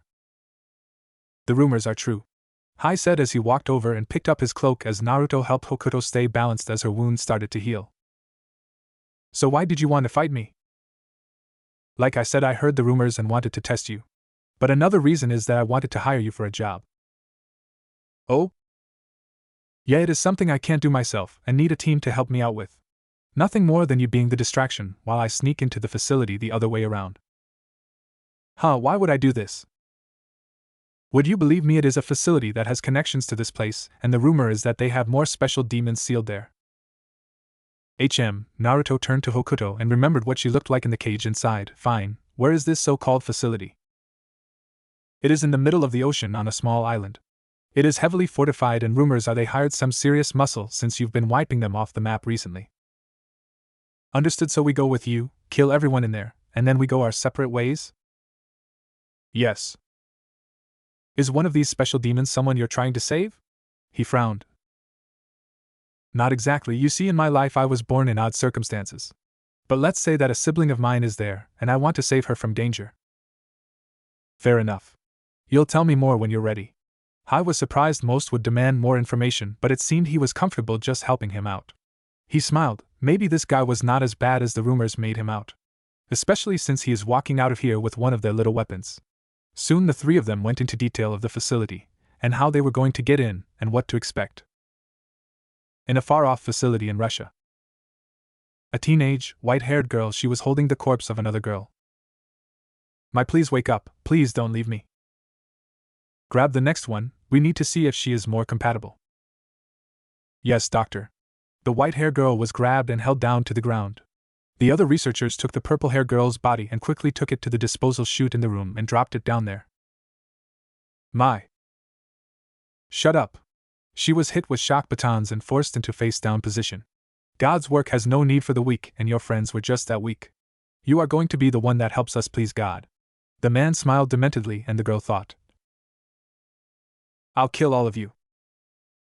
A god needs nothing more than to wipe out the sinners. Embrace me. In the shadows of the white-haired girl's mind was another woman with white hair, but her golden eyes were watching with mirth. She smiled sinisterly, awaiting for what is to come. Small island in the ocean, lab. Hick, it hurts, a girl said as she held on to her cellmate, crying.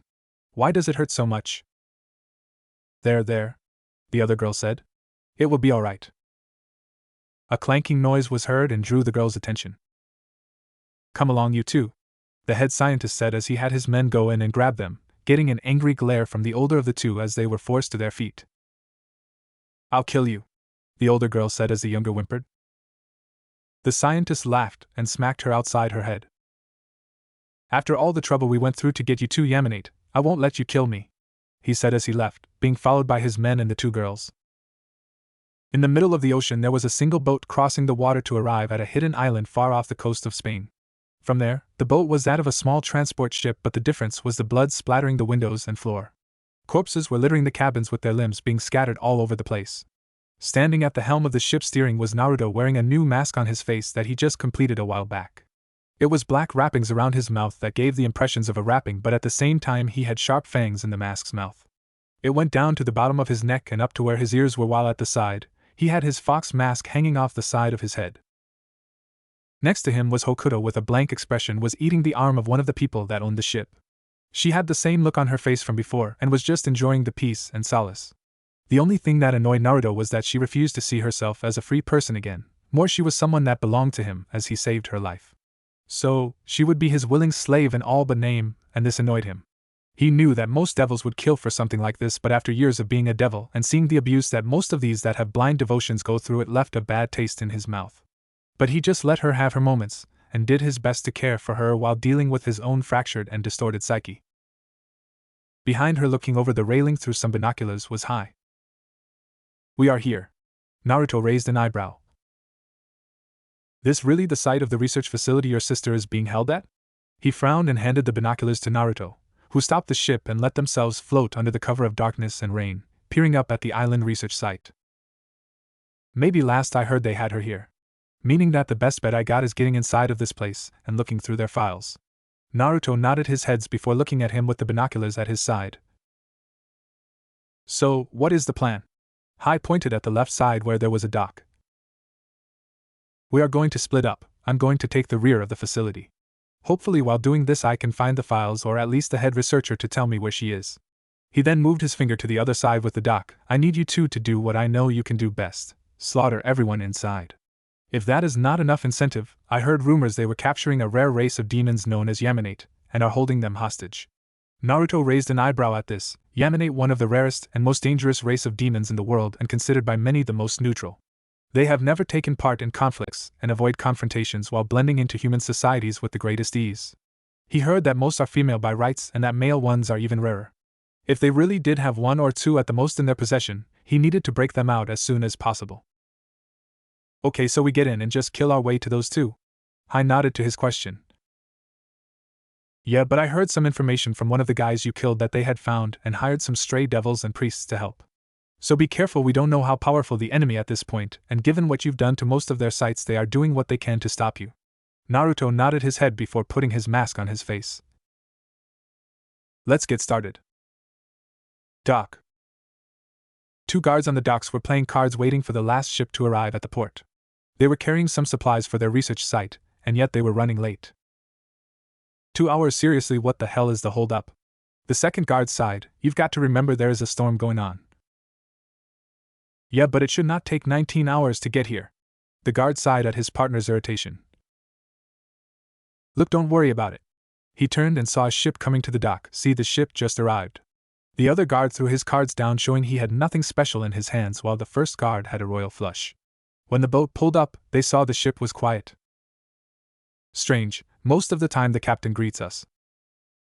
"Yeah," the first guard aimed his gun and slowly walked around the ship. He walked up to the bunks in the bottom of the ship, but upon arriving there he saw something horrifying. The entire room was covered in blood, and before he could turn and shout at his comrade, he found a dismembered hand hitting him the face before dark red eyes rushed at him. He shouted and shot a few rounds, but in the end all that was left was a crunch and a loud munching sound. "Come on, man, what's going on?" After hearing the gunshot, he figured the guy must have saw something that spooked him, so he didn't give it much thought. But before he could pull out his cigarettes and light it up, he found his cigarette gone. Looking around, he saw it was a white-haired woman holding it in her hand, looking at it like one would if they were unaware of what it was. He realized this woman was not meant to be here, and she was covered in blood, giving him the worst feeling. So, taking his rifle, he aimed it at her head. "Sorry, Mr. Corpse, you were in our way." Mr. Kodash, his head split down the middle along with the rest of his body, leaving him bifurcated. Hokuto looked at the corpse with boredom before putting the cigarette in her mouth to play around with it. But Hai took it out of her mouth before flipping it into the ocean. "Smoking is bad for you." She tilted her head. "But I'm already dead, so why should smoking bother me?" "Regardless, it is a nasty habit, so don't pick it up." Hokuto actually displayed her cheeks bulging, showing her pouting. Naruto walked off the ship, his mask and clothes having stains of blood on them. "Now then, shall we get started?" Hokuto nodded her head while Hai smirked. "Yes, I'll be on my way." "Remember, Hai, I know if I find anything in there that relates to their other facilities or who is providing for this, I will get it for you. Naruto nodded his head and saw him disappear in a blur. At this same time, Naruto was walking up the dock to the front door of the facility with Hokuto at his side. Are you sure we can trust High Naruto-sama? Naruto glared at the large doors in front of him. No, I don't honestly. I wouldn't trust him as far as I can throw him. However, he has kept his promises at this point, so we don't have a reason to distrust him yet. But still, if the time comes for it, we shall kill him, no worries, otherwise the enemy of my enemy is my ally. I don't get it. Naruto laughed a bit and pat her head, giving her a sense of purring. In time you'll understand, I assure you. Naruto snapped one of his fingers, releasing his Kagun, and it slipped between the slits in the door. He then forced them open with nothing but brute power while looking at what was in front of him. Why is all evil research facilities so white inside? I don't know, Naruto-sama, but I think we have trouble. She pointed to the blaring red light in the upper corner and sighed. Well, time to get started then. Naruto glared ahead, hearing the sounds of footsteps rushing at them. Remember, Hokuto, kill quickly and efficiently, don't leave behind stragglers or let them run away. Afterwards we can have some of their corpses for snacks. Yes, Naruto-sama. Men wearing heavy armor came around the corners and aimed their M4 and other weapons at them. Halt, intruder! Naruto bowed to them. Greetings, I'm your executioner today, Naruto Lucifer. May I know where you guys have hidden the Yamanate today? Open fire! Soon a hail of bullets came whizzing at Hokuto and Naruto, but they quickly dodged the bullets, as if they are in slow motion. Keep firing, men, we can't let them GH. Naruto had punched the commanding officer behind the soldiers in the face before having his Kagun rip him in half. Taking the other two arms out, he impaled 4 men on the tails while Hokuto was just using the slightest slashes of her fingers, cutting them in half.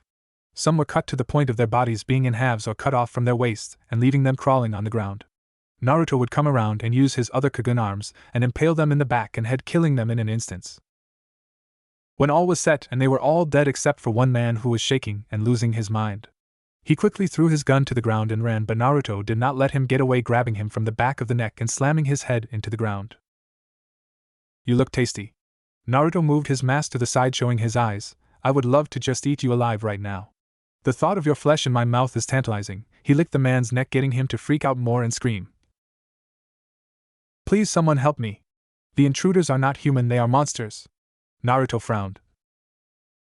You torture other races and experiment on them, and I'm doing what nature wanted me, and I'm a monster? Pot meat kettle, asshole. With a quick flick of his wrists, he turned his head completely around, with there being a sickening crack. Naruto stood up and wiped the blood off his hands on his clothes before shouting. Hokuto, let's keep going. Hi, Naruto-sama. Naruto dashed down the hall, seeing more and more armed soldiers here, while some had crosses, making him grin. This was just too easy for him. On the other side of the facility, all the scientists were gathered there and hiding out in their labs and offices in the hopes that the guards killed the monsters attacking them. Some wanted the monsters at least in one piece so they could research their bodies and maybe create new weapons from them. But for now, they were all wondering why they were in this situation, with the head researcher doing everything he can to find more information about the intruders on the security camera. There's no doubt that is the monster that has been destroying our research facilities, and at this same time, Corpse Queen. Why are they here? This is an off-the-books research site. There is no way they could know where we were unless some leaked the information. Even then, that is only a handful of people that could possibly do this. Or someone just knew where to look. He heard the voice and turned around abruptly.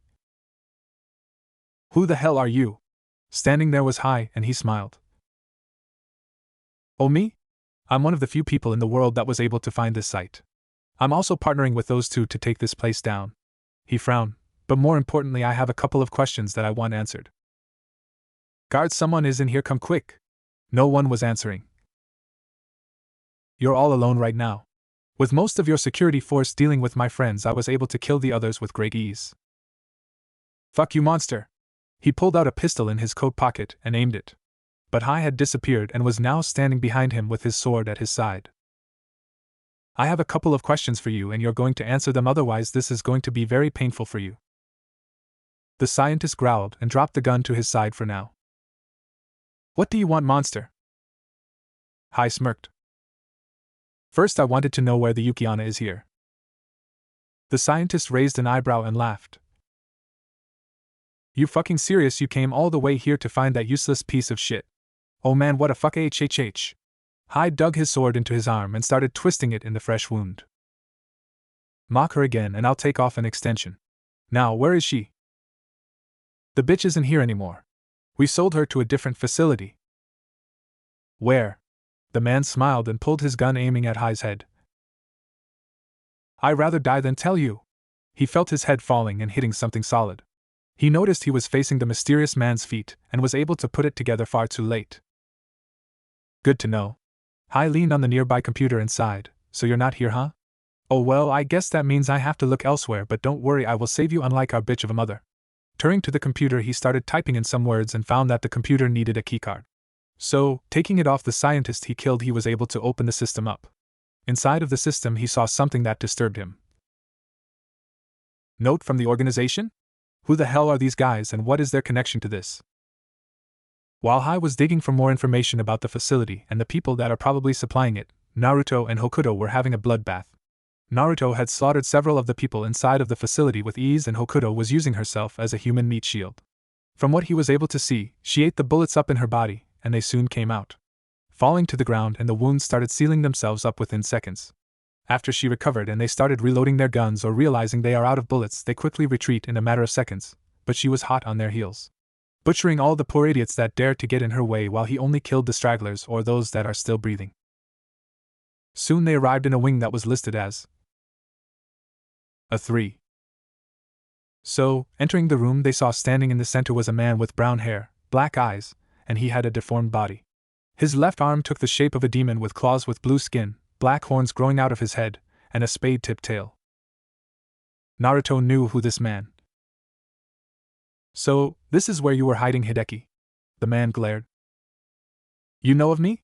Naruto snorted while he walked into the room, and Hokuto feasted on the corpses behind them. Not hard to know about the man that raped an heiress of a clan, then murdered his peerage members, and the king, which happened to be the sibling of the woman you tried to rape. Honestly, there is a special place in the next life for freaks like you that get off forcing yourself on women. The man growled. You think you're special? It's a lie. Every one of those devils is just using people like you and me for their own selfish purposes. I agree. Hideki was shocked by his admittance. The difference between you and me, though, is that I accepted who I was and bypassed the normal problems. Doing this gave me a second chance at life and something I covet more than anything. Yeah, but you being a child of that asshole Sirzechs helps, doesn't it? Or are you still the barking dog for his little whore of a sister? I would take her and dash, he coughed. Looking down, he saw a red tentacle piercing his stomach. I hate loud mouths. Naruto then cracked his fingers again, and another tentacle came out of his back and quickly wrapped around his neck. For the record, I was adopted into the family, and thus I'm a member of Sirzechs' family. He is my father, and I am his oldest son. He has told me between him and his sister he would choose me, as I've proven myself more times than she has. Naruto wrapped the second tentacle around his head and started squeezing him. This came out in muffles and he was begging for his life while Naruto laughed a little. It was too easy to deal with someone like this. Also, while I might have been a dog, at least I was a loyal dog until the very end. Unlike you, Naruto's eyes were red now and glaring at him. I would never dream of doing what you did to innocent people. With one more snap, his tentacles crushed his head to the point it exploded and flung him against the wall with a loud thud. Naruto sighed. This was too easy for him, and he knew it. The man didn't even have the chance to show off whatever magical power he had before this. Not that it mattered in the end, because he was going to be coming out on top of this either way. More so, he had a new source of food, and most likely he was going to be facing another person with similar powers to this stray. Or at least he is going to be facing stronger enemies soon if what he can gather is true. Walking over to the corpse, he started eating it, and for the first time he felt an odd sensation in his stomach. It was as if something inside of him was reacting to the flesh he was eating. So, eating more of the flesh, he then feels his body tingling all over and his mind going into overdrive. Hokuto watched as Naruto completely devoured the corpse, leaving nothing behind other than some bones and missed flesh that he ate around. But in shock, he saw him grunt and soon release a powerful scream that shook her to the core. From this point, his magical power skyrocketed to that of someone at least on the tier of most mid-level threats or beings. On top of that, she could sense that he had a new form of magic flowing in his body that was unique to the person he ate. Naruto-sama, how are you feeling? He smiled. Great, nothing feels out of place, to be honest. Stretching out his senses and the flow of magic in his body, he summoned some kind of white liquid. Looking at it closely, he smelt it and realized that it was not a liquid but actually a metal. Naruto-sama, it would seem that you have mercury in your magic arsenal now. Indeed, but to know how it works is a mystery. There they are. Naruto turned his head and saw more guards coming at them. Well, at least I have some fresh targets to perform this on, but seriously, where the hell are they all coming from? I mean, we have probably wiped out half of the facility by now, right? I believe so. Hokuto watched as Naruto summoned more mercury to his side and fired some of it as a spear or piercing spell. From there she saw that most of the men firing at them shot at the attack and it did nothing to it. The attacks pierced their bodies and anyone that was stupid enough to stand too close to them or stand directly behind the person in question. Next, Naruto releases the mercury on their body in its liquid form, letting them ingest some of it into their body. While the soldiers could feel something coming from this magic attack, they thought nothing of it. Soon aimed again at the intruders, but most were falling over feeling very sick. Well, it would seem that this works both as a poison and an offensive weapon of many means. Naruto smiled watching the men falter and die while looking at the magical metal that he summoned to his side. Let's see what else I can do with this. Main control room. A man wearing a white coat and glasses while having his blonde hair going down his back in a ponytail was freaking out. Seriously, these two are killing everyone. I have to do something. I can't let the chance to experiment on Yamanate let alone two passes by. Don't worry, standing there were two men, one riding the shoulder of the bigger one. The smaller one smiled and licked his lips. Before our time is up, we'll have dealt with these pesky intruders, showing that Sirzechs should have sent someone better while giving him his head as a present. The man in question had long curly hair and pale skin and black eyes. He was very scary looking by all means, and on top of that he had his eyes trained on the two in question, wondering how he could break them down and torture them without trouble. The other man had short black hair, black shades, and a green jacket and pants on. You deal with the girl and I'll take the ghoul, the smaller man asked. Are you sure? Yeah, I have a strong immunity against magic, so this shouldn't be a problem for me. Okay, then I'm off to kill the whore. The skinny man walked out of the room while the bigger man focused on the screen intensely. Why are you the center of all interests? Toguro. Turning to the scientist, he saw the man pointing at him.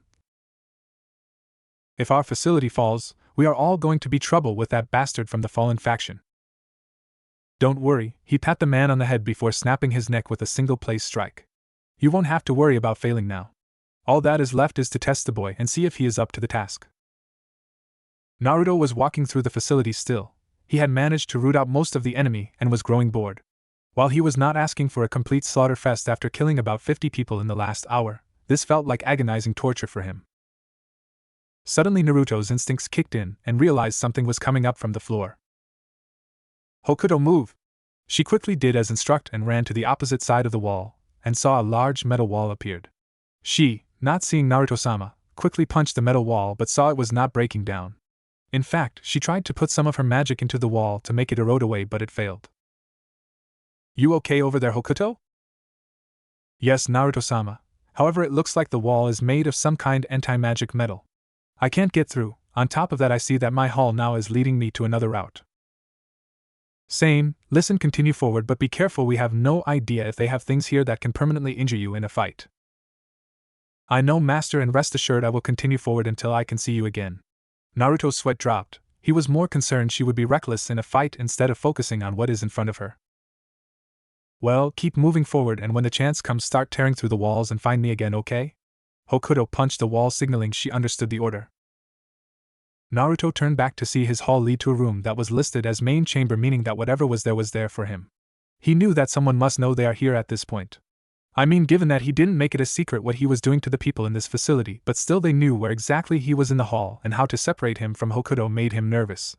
The worst part, Naruto was being forced into a specific direction, meaning that he did not know if he was walking into an ambush of some kind. But with the mercury magic he picked up, he felt like he at least had a better chance against whoever he comes across down the line.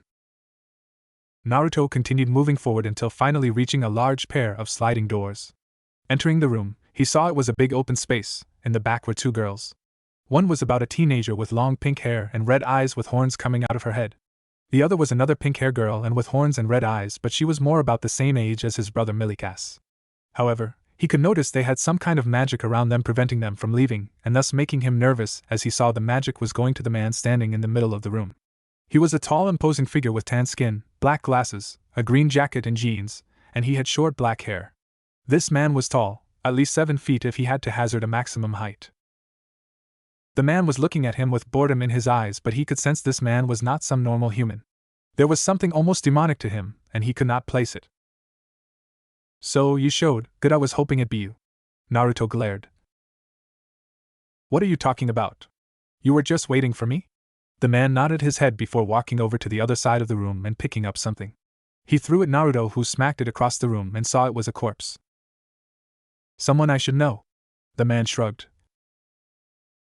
Maybe he ran this facility and is the one that was paying me to protect it. Naruto raised an eyebrow. Kind of counterproductive for a mercenary to kill his employer without ever getting paid, no? Toguro stood there and stared at the child before smiling slightly. He could barely make it out. You're right, but I'm not doing this for the money. He took his jacket off and threw it across the floor, staring at the teen. I'm in this for a different reason. Until I achieve it, then nothing else matters to me. Naruto narrowed his eyes. Interesting, but what about the 2 girls behind you? He snorted. They are Yaminates, rare monsters among rare monsters, given that the only sightings of them are listed in the single digits.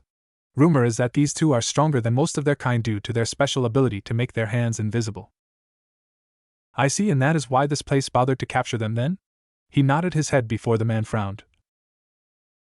While I don't approve of what they did to them or the other demon they have locked up here, I can at least understand their desire to keep them here at all costs.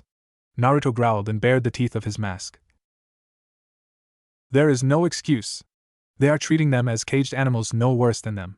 They are experimenting on innocent children, and you are telling me that you understand. The girls were shocked by the passion in the teen's voice, but the older one was still on guard. I understand what it feels like. Everything around you is stronger than you and desire power more than anything else. He suddenly started to bulk up a bit. Naruto could sense his power was increasing to higher levels than he expected.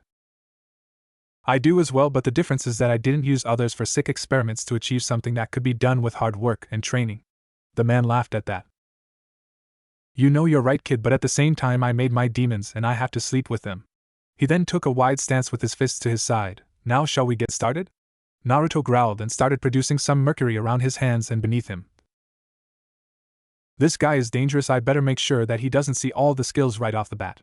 Let's see how well he responds to magic. Before we start, might I get a name from the man I'm going to kill to save those 2? Toguro.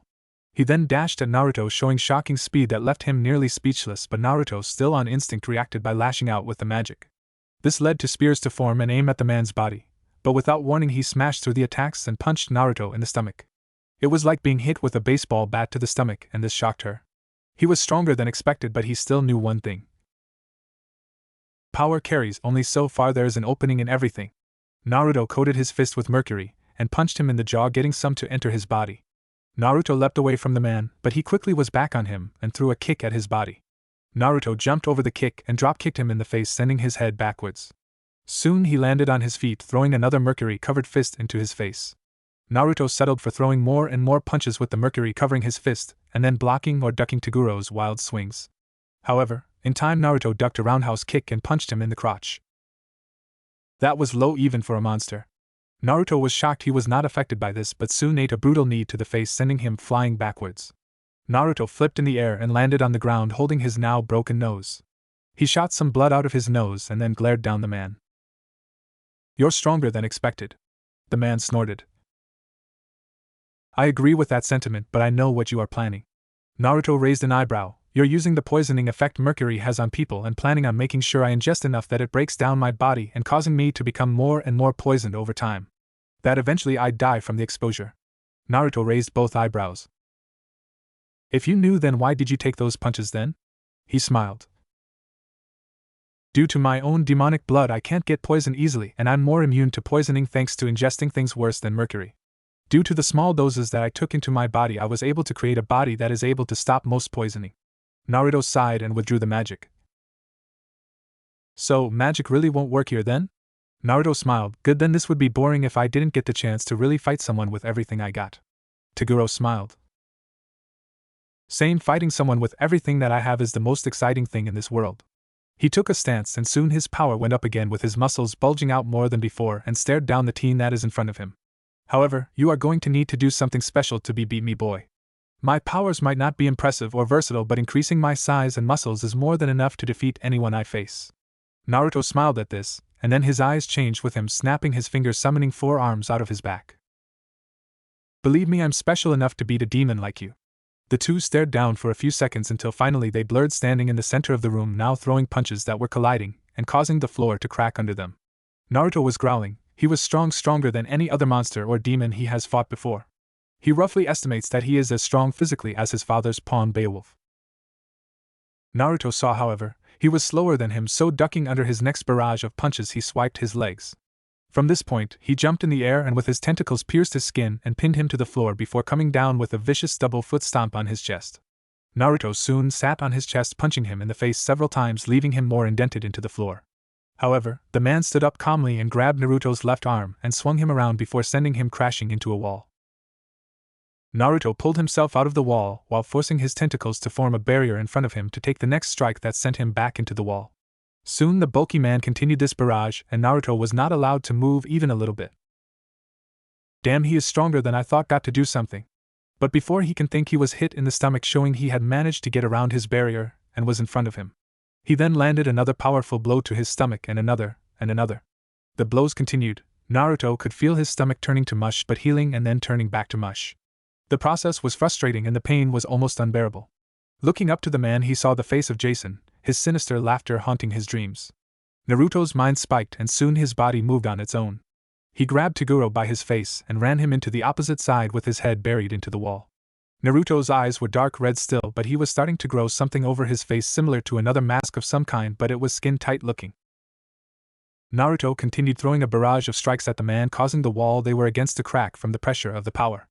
At this same time, he kneed him in the face before throwing a hook to his head and then an elbow to his nose, breaking it. A roar came out of him, and soon he slammed his head against Toguro's head, sending him back bleeding from his forehead. Naruto ended up throwing more and more punches with his skin mask starting to cover more and more of his face while seemingly turning more animalistic. The barrage ended with Naruto throwing one big punch that broke the wall down and sent Toguro flying out of the building into the raging waters below. Naruto panted from the exhausting feeling he had and felt the mask itself receding back over his hair and face, and soon felt his body collapse from the tough fight. Before he could hit the ground, he was caught by the little girl and her friend, who set him on the floor. Thanks. The little one smiled. Thanking you for saving us, Iihiko. Naruto smiled and pat her head. It was no problem. I hope I didn't scare you with my ghoul skills. She shook her head and started rambling how awesome it was to see him fight the way he did. Naruto focused on the other one, who was smiling at the child but glared at him. Thanks for saving us.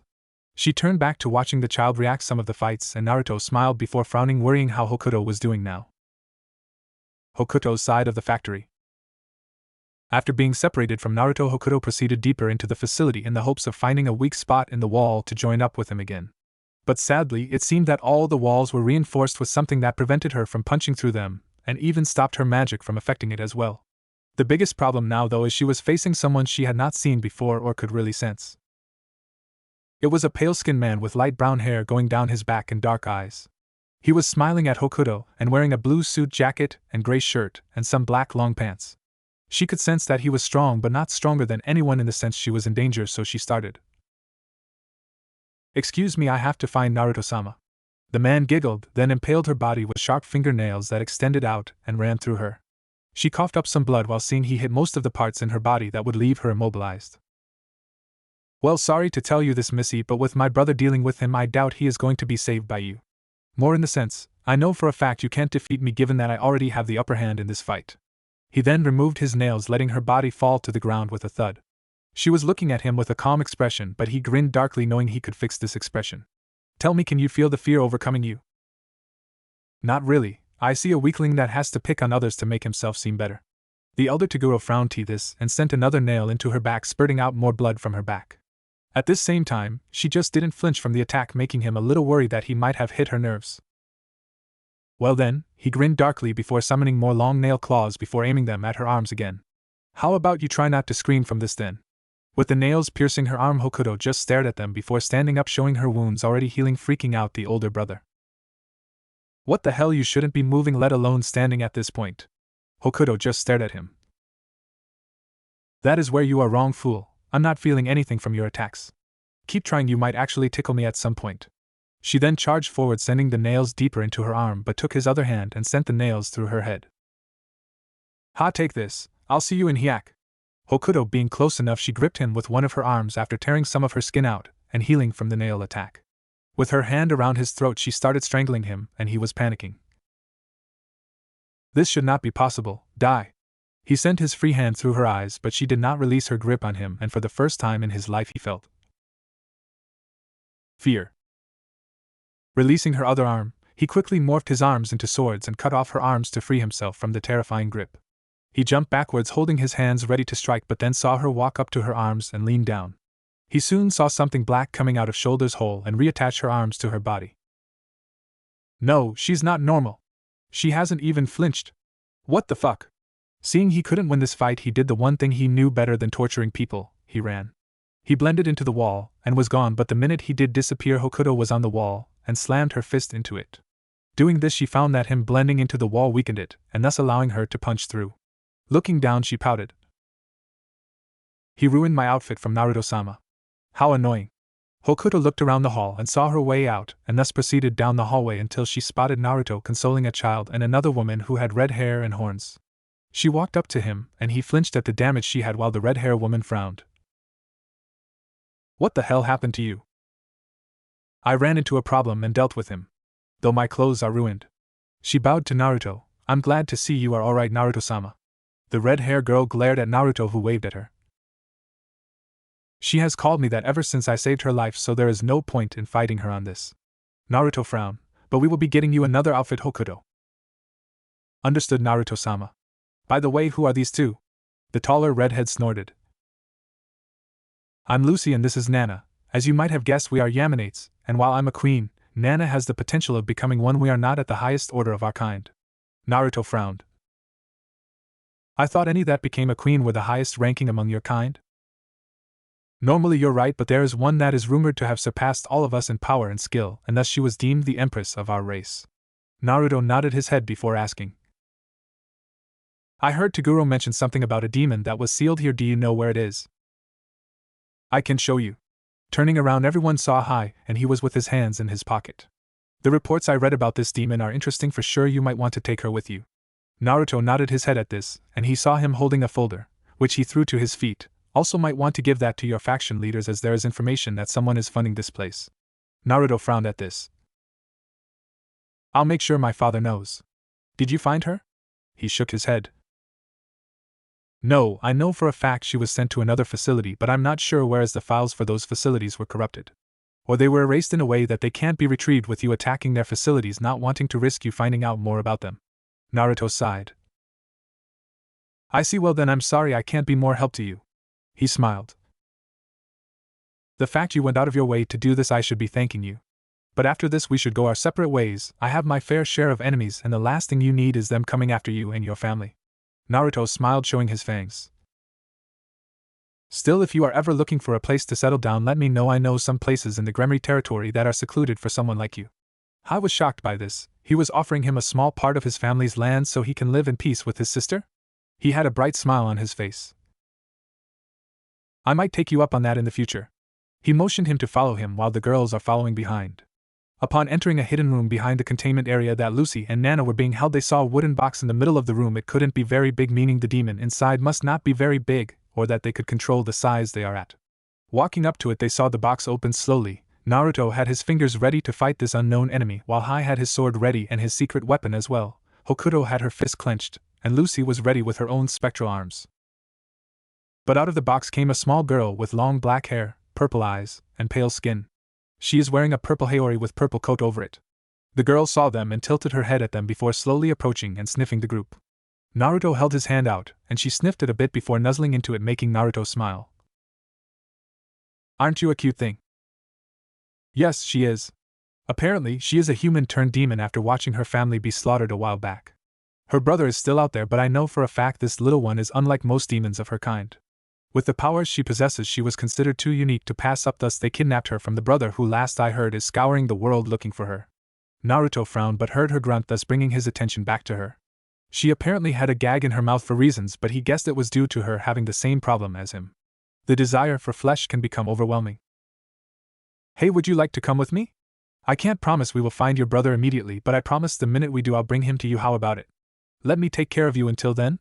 She tilted her head to the side and then raised her hands in the air, showing she wanted to be held. Picking up the girl that was probably no older than Milikas, he laughed lightly as she nuzzled into him. Naruto smiled. Alright then, I think it is time for me to go home. If you guys want, I can take you with me to meet my family. Of course, Naruto-sama, I go where you go. Hokuto had her usual bored look on her face. I want to go with Big Brother. Nana was holding on to his pants leg while Lucy glared at him. Fine, I'll go with you just to make sure Nana is safe. Naruto smiled. Sorry, I have to still find my sister. This is where we part ways. Naruto shook his hand and they exchanged information. That way they could contact each other down the line when needed. With this, Naruto used the magical seal of the Gremory family and teleported out of there while High blurred out of existence. Out of the ground came an angry elder Toguro. That bastard, the next time I see him I'll rip him to shreds while forcing him to watch as I kill that stupid group with him. Oh really? He turned around and paled. Standing there were two little girls, but each with a different aura around them. One was with long black hair, pointy ears, gray eyes, and was wearing a gothic Lilicon outfit. More, she had black tape over her in the form of an X while having an indifferent look on her face. The other one gave him the creeps. She was covered head to toe in wrappings, leaving only her red eyes visible to all, and at this same time she was wearing a pink ear hoodie. What do you two want? He knew both by their titles, Ophis the dragon god of infinity, and the other being known as the owl, the queen of the ghoul race. Someone who was rumored to be so strong that even Shiva himself did not cross her path in fear of her lashing out at them. Relax, we are here for information about that little ghoul boy that you ran into. What about him? He'll be dead soon enough if you want to eat him. Ophis frowned. We want to know if you saw him do anything unusual in his fight with your younger brother. He frowned. No, I was busy with that damn walking corpse of a woman. They frowned again, and this time Ito showed her fingers snapping. This made him flinch, knowing she was very irritated at this point. Then you wouldn't mind telling me what you know about him then, huh? He nodded his head quickly, not wanting to make the owl matter. Simply put, he is unique. I saw him eat that stray that came with us. Apparently after eating him he gathered the power to use mercury magic. This caught both women's attention. You're saying that he can eat beings and then gain their powers and skills? He nods his head to this and then continued explaining the encounter with Hokuto, and what he knew about the girls that he took with him, and the mysterious demon that was with them as well. By the end of it, he asked, So, are you going to help me take revenge against them now that I told you what I know? Before he could register what happened, he found himself without his body and it falling over in a slump, spurting blood all over the ground while being held in the air. What but I? You're too much trouble. Ophis destroyed the head, turning it into nothing but particles in the air, while at the same time, she watched all start dragging the corpse away. What are you planning for the body? The wrapped-up girl smiled. The children have to eat. No. Ophis sighed and shook her head. Whatever, make sure you fulfill the agreement. She nodded her head before disappearing through a purple and black portal, and Ophis just sighed, enjoying the silence of the building. Silence will be mine again. Underworld. Naruto had arrived with his friends outside the house of his father, and the guards immediately allowed them entrance. Upon entering the main foyer, he put Nezuko down, who pouted a little bit from the sudden change in comfort. But before she could grab his hand, something flew into his chest and let out adorable mewing sounds. Papa, Kira knew she see you again. Kirara knew Papa be here soon, and when she sensed you, she came straight here with Gasper and I. Naruto smiled and cuddled the little hellcat and said, I know, and I'm sorry, but where I'm going is dangerous, and I don't want to put you in pointless danger. She licked his face. Kirara knows Papa, but promise Kira still missed Papa. Naruto hugged her close and saw his mother walking up to him with a smile on her face. Before he could register what happened, he was caught in a tight hug by her, and soon a crying Milikas.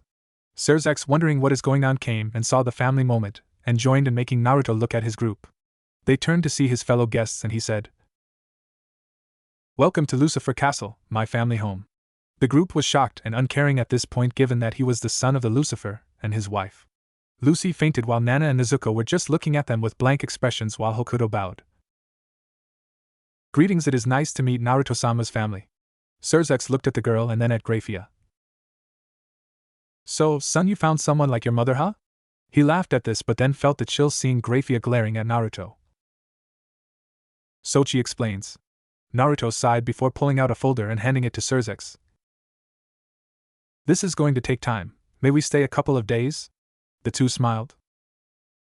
You don't even have to ask. Welcome home, son. Welcome back, Naru and I. Naruto turned to see a box next to him, and without warning pulled Gasper out of it, and held him in a hug, with Kira being in the center of this hug, enjoying the affection. Even if he was not smiling, she could sense the warmth in his heart. He was happy to be home. Home with the family.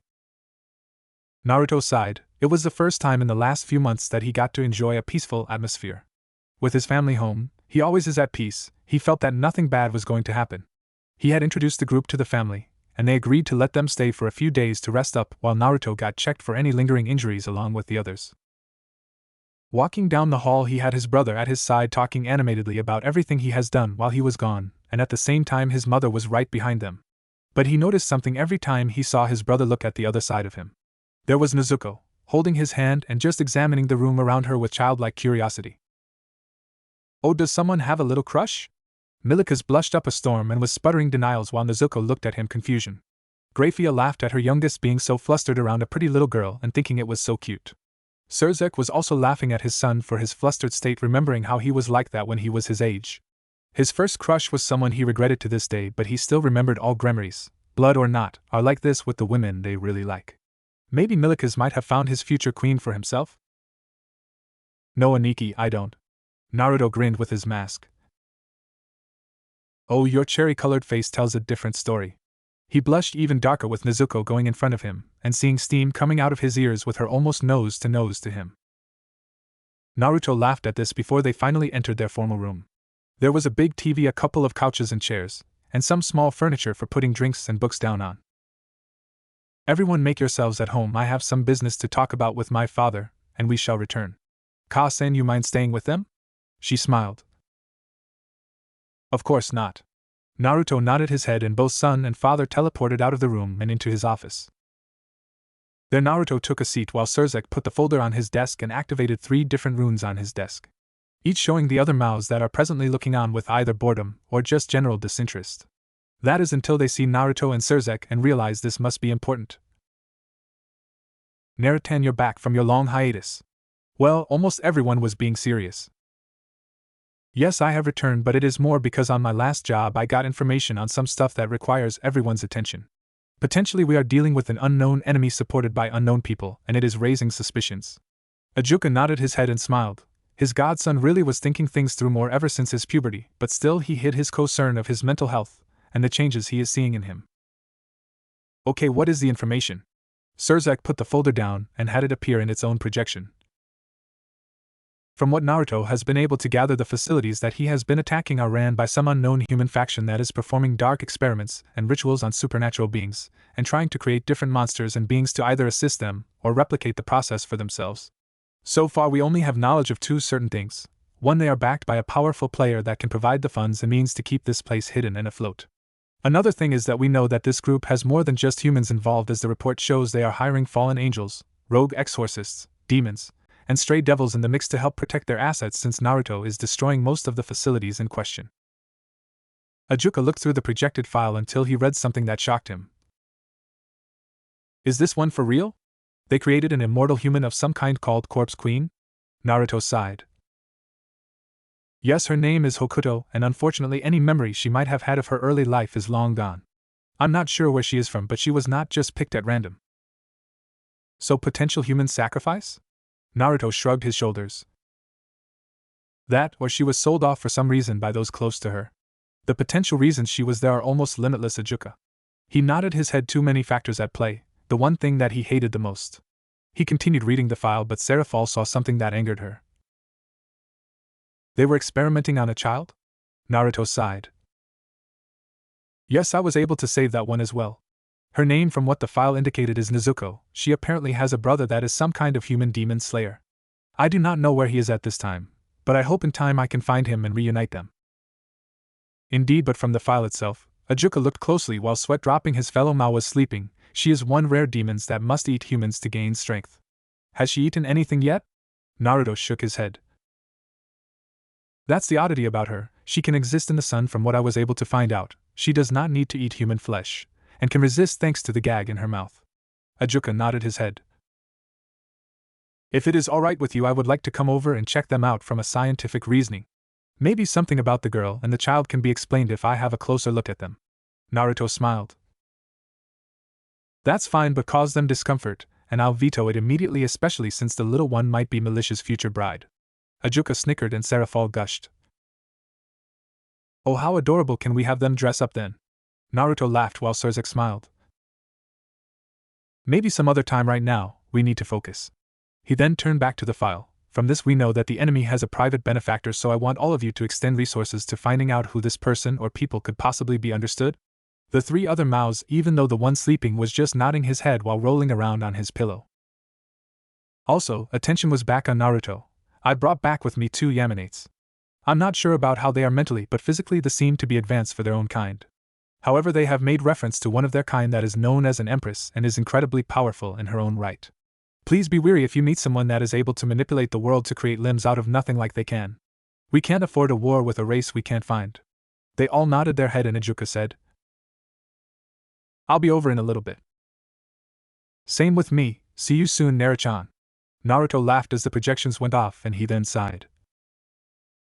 Man, if it ain't one thing it is another, you know too, San? Indeed, son, but I'm glad you are handling things so well. By the way, the stray devil you mentioned, the one at the facility. Yeah, what about him? Well, the thing is that I know who the stray devil betrayed, and when I mention it to the family in question, they might want a private audience with you. Naruto frowned. Politics, he really hated it. Fine, I'm staying for a few days anyway, got to rest up before heading out there again. Otherwise I'm no good to anyone, tired as can be. He laughed. Indeed, son, now why don't we go check on everyone in living room no? He smiled and quickly proceeded out of the room and to spend time with his group and his family. 3 days later. Naruto watched a cute sight. Nezuko and Milikas were playing some games outside, and while he was trying to outrun her, she always caught up to him really quickly. Then she would shake him around like a rag doll, causing him to get really dizzy from the spinning. After spinning him around, she would put him down and pat his head while smiling through the mouth gauze, and this caused the boy to fluster up. It was adorable for him, especially when Nana joined in the fun and started to really make a competition of who can make the poor boy fluster more than the other. He swore he saw fire in each other's eyes for this right. At this same time, Naruto saw Lucy watching in a distance wearing a new outfit. It was a long red dress going down to her knees, and she had on flat sandal shoes for extra mobility. Her eyes were focused on the girls, but every now and then he saw her look up at him, and when he waved she just turned her head with no care of his attention on her. Hokuto, last he heard, was still being examined by Iihiko after he ordered it to happen. She first almost broke the man's poor arm for daring to touch her when only her master, Naruto's side, could touch her without a reason or permission. From this same point, Naruto could feel she was more wanting to be by his side again as soon as possible, but he was wanting to know if there is something wrong with her or if she is damaged in some way from her fight. Hell, Iihiko told him while he did heal from his injuries, the actual pain that shot through his body was going to be with him for a while. That annoyed Naruto as a whole, but he accepted this and just focused on what he had to do today. Sochi, turning his head, he saw his mother in her maid's outfit again. He figured she must either really like the outfit or had a fetish for it that his father loved. If that was the case, he was erasing the idea out of his head as quickly as possible. So they are here? She nodded her head. They are awaiting you in the formal room. I'll send Beowulf to watch over the children in your stead. Naruto nodded his head while sighing. Gasper, looking at the box in the corner, he smiled at the poor boy. Why don't you help my mom in the kitchen? I'm sure she could use your help with your mastery of tea making. Oh, okay, Nissan. Naruto smiled and reached into the box, pulling him out while he had Kiera in his arms. He then took his daughter and put her on his shoulder. Good boy, do this for me and I will get you a special present of your choice. His eyes sparkled. Can I get the latest games for my PS4? Naruto smiled. We'll go to the store as soon as I'm done here and when it is time for us to go to the human world, okay? Without waiting, the boy wearing a bright pink frilly dress rushed to Grayfia and bowed to her. I'm ready to help. The woman smiled and pat the child's head. Of course, Gasper. I would love your help either way. Soon the three of them were led to another private room. It was his personal study when Naruto was younger, and it was also the holder of his private library of books and research. Entering the room, he saw the people in question sitting in front of his desk. One was a light blonde-haired man with light skin, purple eyes, wearing glasses on his face with thin frame, and wearing a dark black suit with white shirt and red tie. A classic look if he ever saw one, and the other sitting next to him was his wife from what he could guess. She is wearing a revealing black dress, A very voluptuous figure, and long white hair with green eyes. Next to her with a blush on her face is Sirzechs, a blonde-haired teen wearing glasses and with purple eyes and an almost equally voluptuous figure as the mother. Her outfit of choice was a simple white button-up top that hugged her chest, a black skirt, and some black heel shoes. Greetings Lord Agares and Lady Sirzechs. I'm sorry if I kept you waiting, I was watching over my new guests and my sibling while they were playing in the yard. The Lord waved it off, admiring this teen's dress sense for the occasion. While Naruto preferred wearing loose clothing and at the same time nothing flashy, he made an exception this time around. He wore a gray button-up shirt, red blazer, and some light tan kakai pants. It is fine Lord Naruto, it is an honor to meet you again. Naruto nodded his head while having his teeth hidden in his mask to not freak the poor man out. Now I believe you wish to speak to me about the stray devil that I killed recently? The one that could use Mercury magic? He nodded his head while the woman frowned. Yes, as you can guess, we are extremely happy that you put that monster away. Naruto frowned. I'm aware that the man murdered his peerage members and then killed his king, that was Dash. Yes, he did that horrible thing to my eldest daughter. Ever since the incident, my daughter has become a shell of her former self. It breaks my heart, and she told us she did not want to be the heiress, and with the death of my second oldest it now falls on my youngest. Sirzechs gripped her skirt and Naruto frowned. Well, I assure you the man is dead and is being digested by myself. However, it turns out an unusual thing came of this eating. Naruto held his hand out and formed Mercury in his hand and gave it a solid shape, shocking the people in the room. Astounding. Does that mean whoever you eat you gain their powers or magic from? I'm not sure, to be honest. It is the first time a ghoul has really been with others to see this happen. It is theorized that maybe it had something to do with my feeding, maybe my puberty, or me being a devil before reverting back to a ghoul. The possibilities are endless at this time. The man nodded his head. Yes, but as you know, our clan and family owes a deep gratitude for what you did. Naruto waved it off. Don't think much of it. I knew the man from the face, so I knew killing him would be nothing more than rewarding for what he did. But may I ask why you wanted to see me in person though? I mean, if you are here to pay me for the bounty, then that is something that did not require this. True, the woman spoke for the first time. While that is the case, we do have something else to propose to you. She looked at her youngest and smiled at her. She stood up and walked up to Naruto on the other side of the desk. She got down eye level with him and smiled with tears running down her face. For avenging my sisters and killing that monster, I asked you, Naruto Lucifer, please be my husband. She then kissed him on the lips, shocking him. He was so stunned by the moment, he did not notice she slipped her tongue into his mouth and started wrapping around it. It took a minute, but after the father coughed, she broke the kiss with a blush on her face and a deep, seductive look in her father's side while the mother giggled. Our daughter is quite adventurous, would you not agree, dear? Yes, apparently so, like her sisters and her mother. Soon a dark aura formed around the woman. Is that supposed to mean something? The man paled and Naruto was awoken by the same aura that his mother gets when Sirzechs forgets something important. One missed anniversary and she never let him forget about it, or even her birthday as a whole. That was a beating no one forgets. No, dear, you know I love that about you and my baby girls. She smiled and kissed his cheek while laughing at how flustered he was. Soon Grayfia walked in with Gasper and handed the group some tea.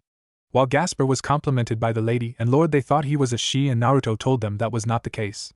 The lady thought he was absolutely adorable, and the lord asked about this being a common thing for Naruto. He explains, Gasper is like a little brother to me and I see him as family. All I want is for him to be happy. The man nodded his head and let the situation drop while both his mother and Gasper stand in the corner listening into the conversation. Now back to the matter at hand. While I understand that Sirzechs is willing to be married to me, I'm afraid I'm not in the same position at this time. She frowned and so did the lord. Please explain. Naruto sighed. As you know, as a ghoul, things are complicated. Especially as you notice my hair color has changed to white, and thus signaling I'm going through puberty. For a ghoul, this is a dangerous time, as some days your impulses are easier to contain while at other times the impulses are impossible to suppress. In fear of this happening, I've been doing missions out of the country and out of the underworld to make sure I always have a steady supply of things to do and food to keep me distracted. Recently, though, I noticed that due to my feedings I'm starting to develop more violent tendencies in fights when things get close, so while I'm flattered I can't marry any time until this is over. At the same time, he looked at Sirzechs. I don't want your daughter to marry me out of obligation to clan status or debts. If she wishes to be engaged, though, I guess we can do this, but I want this to be her choice and not something forced on her by the clan, and that we have time to get to see if we are compatible. The lord, while a little annoyed, understood his reasoning and was happy this boy was willing to think of his daughter's well-being rather than just going after her as a prize for prestige and bragging rights. The mother was happy that her daughter was treated like a person instead of a prize. Ever since the incident with the monster that raped her oldest and then killed her second child, things have been looking bleak. The other clans started spreading rumors about them not being as great as other clans. But now, this is a chance they can save face and protect their daughter with the one person in the underworld that is feared more than even the mouse. Sirzechs blushed brightly. It was nice to be seen on equal footing by someone she has had a crush on since she was younger. If it is alright with you, Naruto-kun, I would like to be your fiancé for now. Naruto looked at her and sighed. Alright, but I won't be able to spend time with you for a little while given I have some work I need to take care of outside the country. Also, Kirara mewed and started rubbing up on her father, causing the mother and daughter to gain hearts in their eyes with how cute the little hellcat was.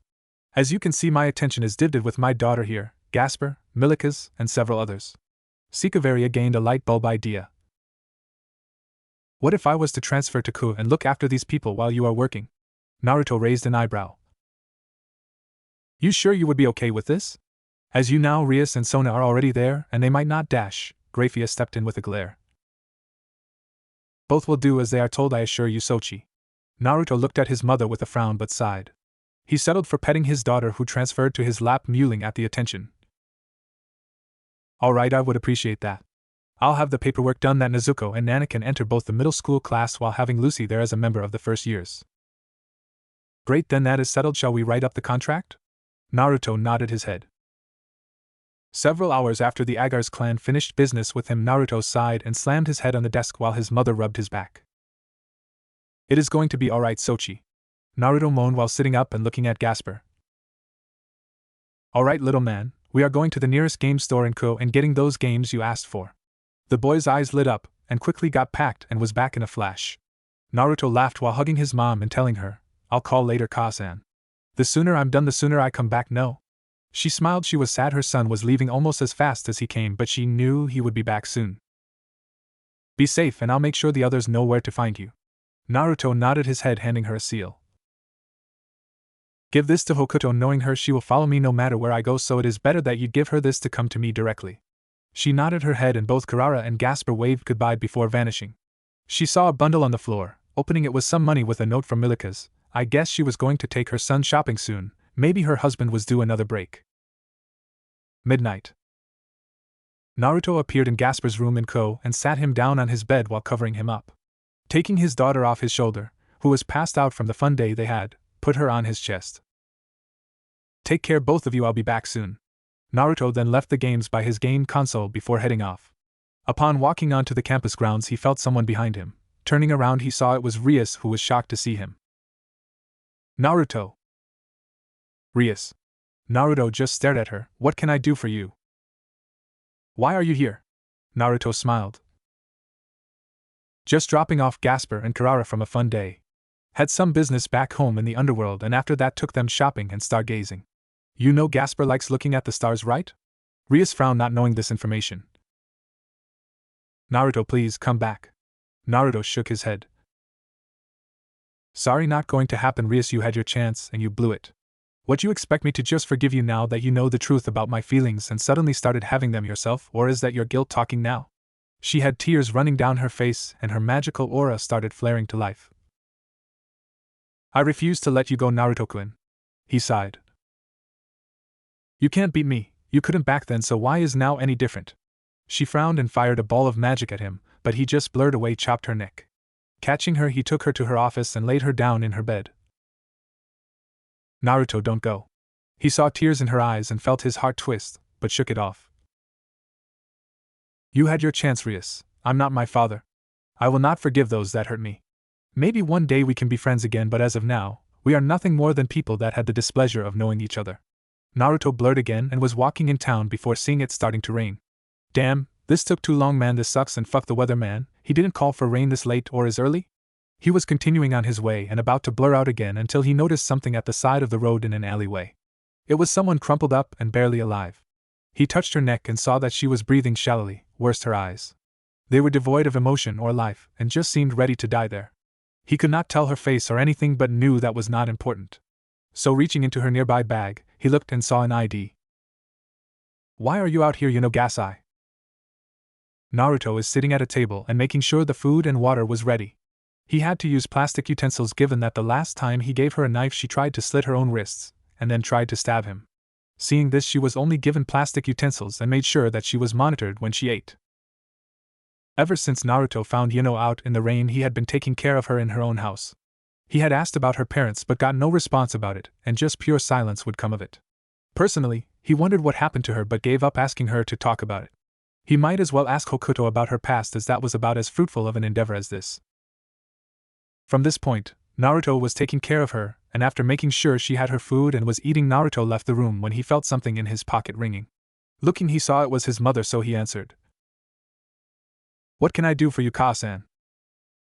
Naruto thanked the Mao I could reach you. No one has heard from you in the last few days. Hokuto has been getting anxious that she accidentally threw Sirzechs through a window for bothering her, as she called it. Sorry about that, something came up and I'm taking care of it. Is it work? No, listen, I'm looking after this girl named Yuno Gasai. I found her out in the rain the day I came back and have been trying to care for her. I see. How is she doing? Not well mentally. She has given up on life and only wants to die. But until I know why, I can't let her do that to herself. I understand, Sochi, just please be safe and don't push yourself on the girl too much.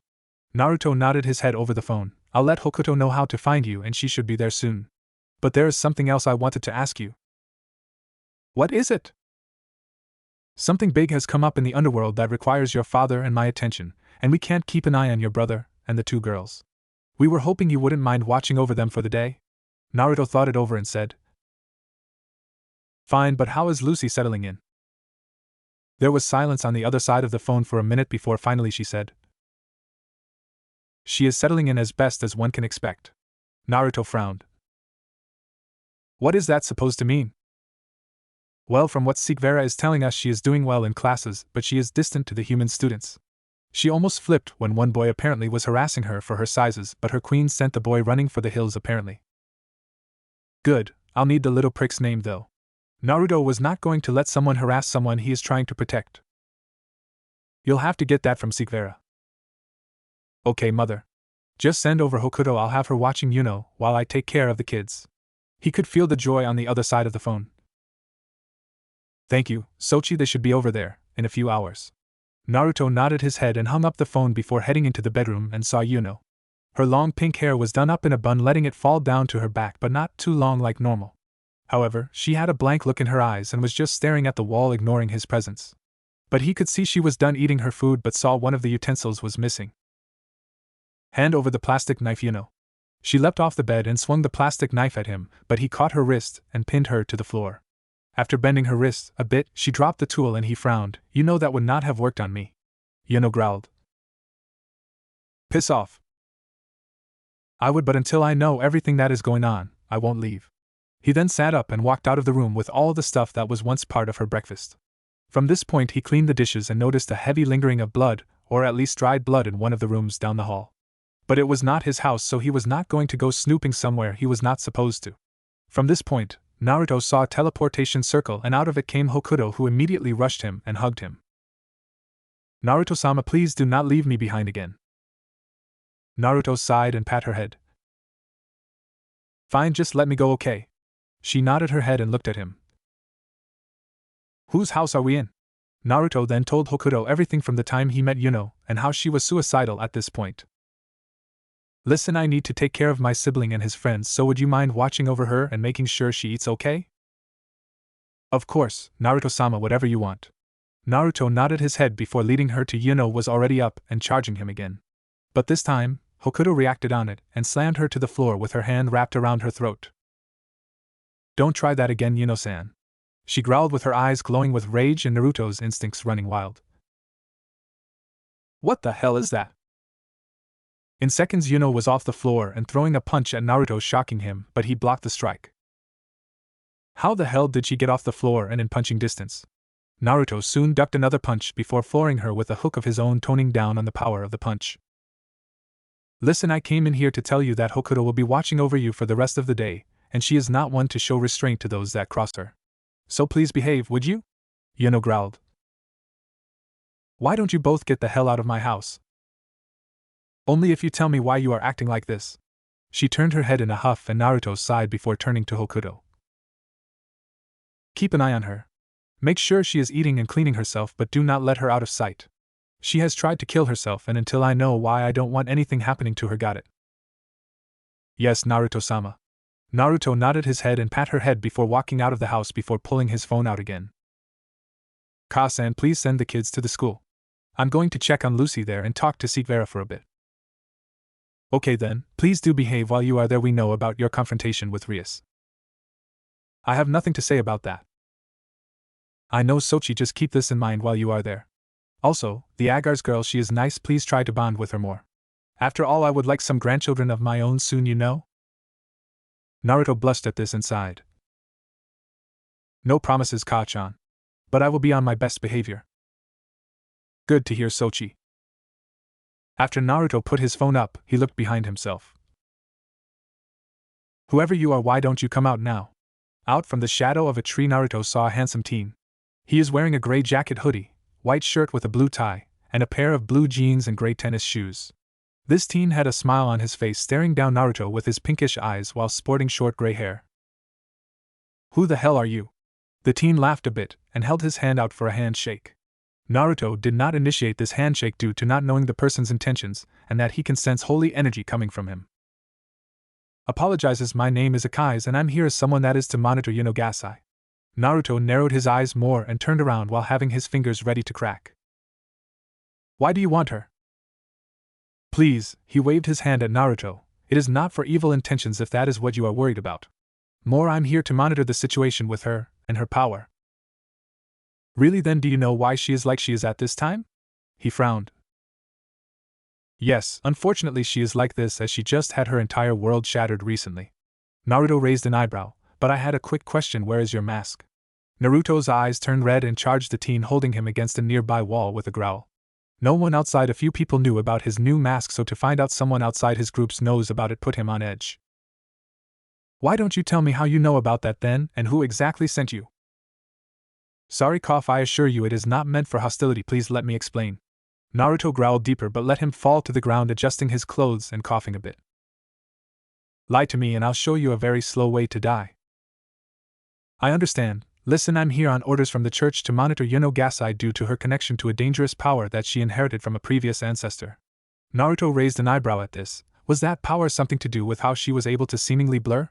You see, years ago God created the sacred gears, but what people don't know is that there are certain powers that were created that were out of his control and considered more dangerous than the true Longinus spear. With even one of these powers, one could alter the world in the worst ways. Naruto looked at him and asked. So, what is the power that she possesses? The power to move through time. She can freeze, rewind time, fast forward, and even manipulate things in time. This power belonged to her bloodline from her mother's side, but no one before her had ever unlocked it, as it is something that one unlocks when it is life or death. I see, so you're saying God made this power by mistake?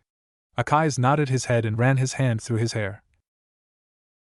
The truth is, very few people know of this, given that the last time one of these powers came up it's led to a huge massacre of humans and other races. So, it was outlawed by heaven to speak of these powers, tell the exorcists, or allow these powers to exist in the mortal world. Okay, Naruto thought back to Yuno and the broken and angry look on her face. Is that why the church wants her to manipulate her powers or just seal them away? Agares sighed. More, they want to kill her in fear that she is too dangerous. Naruto growled. I might have known the girl for long, but she did not ask for this. So, tell the church they tried dash. He held his hand up, stopping Naruto. Look, I know you're going to protect her, and that is a good thing given that you are known as eldest child of the Mao. Plus, you are needed now to help her come to terms with what has happened and help her control her powers. What the hell happened to her? You were going to tell me before your tirade. Sorry, the truth is that Yuno used to go to this high school not too far from here, but sadly things were not perfect for her. She had this boy she was interested in there, but in the end, he only dated her to prank her and tell her that he never loved her, just to see the broken look on her face. Naruto glared. That was low even by the standards of demons. To toy with someone like that just to get a sick satisfaction from it. Naruto, looking at the teen, he saw the pleading look in his eyes. You've known me for less than 10 minutes, but I'm asking as someone that wants to prevent a catastrophe, please help her. Help stabilize her and free her from the guilt in her heart. Naruto snorted. I was going to do that anyway. But won't you get in trouble talking to me? Agares laughed before starting walking away. The church is almost done with me anyway, I'll be ousted soon. Naruto saw him gone in a blur, confusing him. The church is almost done with him, what the fuck does that mean? He shook his head. No time to worry about that, I got to get moving if I hope to make it to the school in time, avoiding the awkwardness of Rias and the others. On the other side of town, Agares sighed. He was glad part of his plan was going well, but he sensed someone behind him. Looking, he saw it was a brown-haired adult with a cross necklace around his neck. You heathen, how dare you talk to that abomination? You know he is a child of the monster Lucifer. I had to. He was the closest to Yuno right now, and no one else can possibly reach her at this time. The man growled and pulled out a holy sword. For betraying the church, your sentence is death. He charged at the teen but soon found the teen walking away from him and his body not moving. Where are you going? Dash. His head slid from his body and fell to the ground with a thud. Fool. How can I betray something that betrayed me first? Agares walked away with a dull look in his eyes and hoping that the others that are coming don't find him. Academy. Naruto was watching a rather amusing scene. In this scene he could only tease and coo at how adorable it was, but wouldn't give that he tries not to express such emotions on the outside. Milikas was in the middle of a tug-of-war between Nezuko, who was glaring at Nana to let go, and Nana doing the same thing. Milikas was wearing a red suit while Nana is wearing a black and gray frilly dress, and Nezuko having her traditional kimono clothes on at this time. They are adorable, aren't they? Naruto turned his head and saw his fiancée holding his left arm tightly between her breasts and two arms. He sighed. Yeah, I think Milikas is going to make one of them his queen when they become of age, but Nana is going to take some convincing from Lucy though.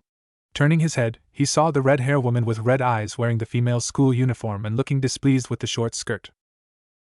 I don't care if Nana wants to be with him, but not until she is older and much stronger. Naruto sighed. Of course. Lucy glared at the boy, making Milikas pale.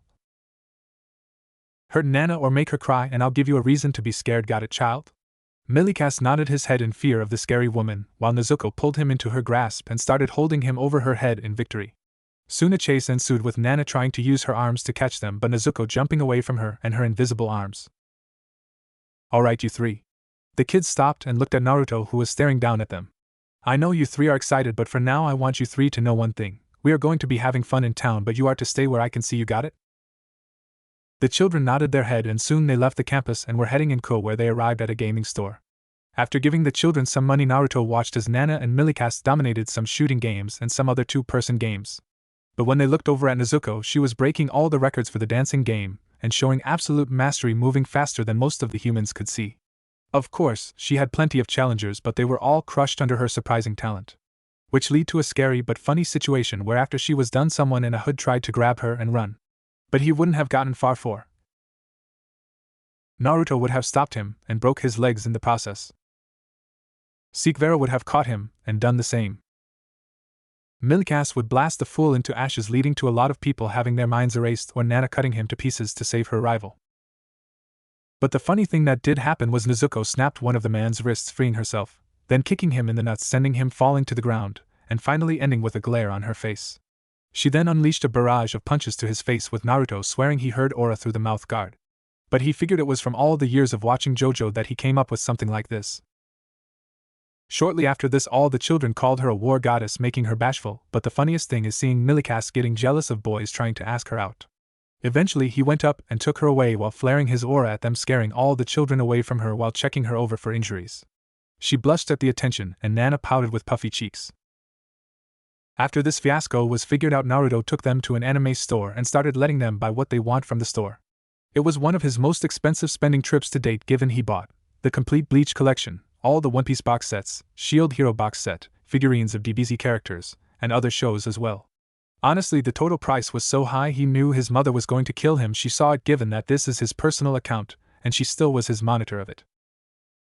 After storing away the shopping material, Naruto took Sirzechs this time shopping for stuff she wanted, and surprisingly she wanted some Gundam stuff and other mecha anime materials, so he bought that for her. On top of that, she bought some clothes, dresses, and even a cosplay costume for herself, and something he did not get to know what it was. Maybe on our wedding night I'll show you. Naruto could only blush lightly at this while Milikas yelled at it. The girls looked on at her with great respect and started asking for some dating tips, leaving the brothers' sweat dropping being ignored like this. As the day wound down, Naruto took the kids to some fast food places and let them order what they wanted, with Nezuko finally able to take off her mouth guard. She ate her hamburger as one would expect for a child, while Nana did the same, and they wanted to share a drink with Milikas, making Naruto sigh. Father help him when they actually do start dating when they are older. Sirzechs smiled and put her head on his shoulder. I think it is adorable. Reminds me of another boy who was the eye of the entire room and had every girl wanting to get to know him, but his need to be with his mother overclouded this. Naruto huffed. I'll have you know I'm not attached to her skirt like I was as a child. Good to know that, Sochi. Naruto froze, seeing his mother standing there in her maid's outfit and smiling down at him. Ka-san, what are you doing here? I'm here to take the children home. I know about the busy and expensive day you had, so when I got done with work I came straight here. She turned to her youngest and the girls. Come along everyone, your brother has some stuff he has to take care of and can't stay longer. Milikas frowned. Okay. Naruto smiled and pulled out something from his pocket. Handing it to his brother, he saw it was a flip phone with 2 numbers written into it. He saw it was for Naruto's phone and one for Sirzechs. It was a flip phone purely because he wanted his brother to show responsibility before he gets him an expensive phone. Here you go, little brother, your gift from me. If you need anything, I'll try to answer, but when I'm working, I'll return when I'm done, okay? Milikas smiled and hugged his brother. Thanks, big bro, I won't abuse this.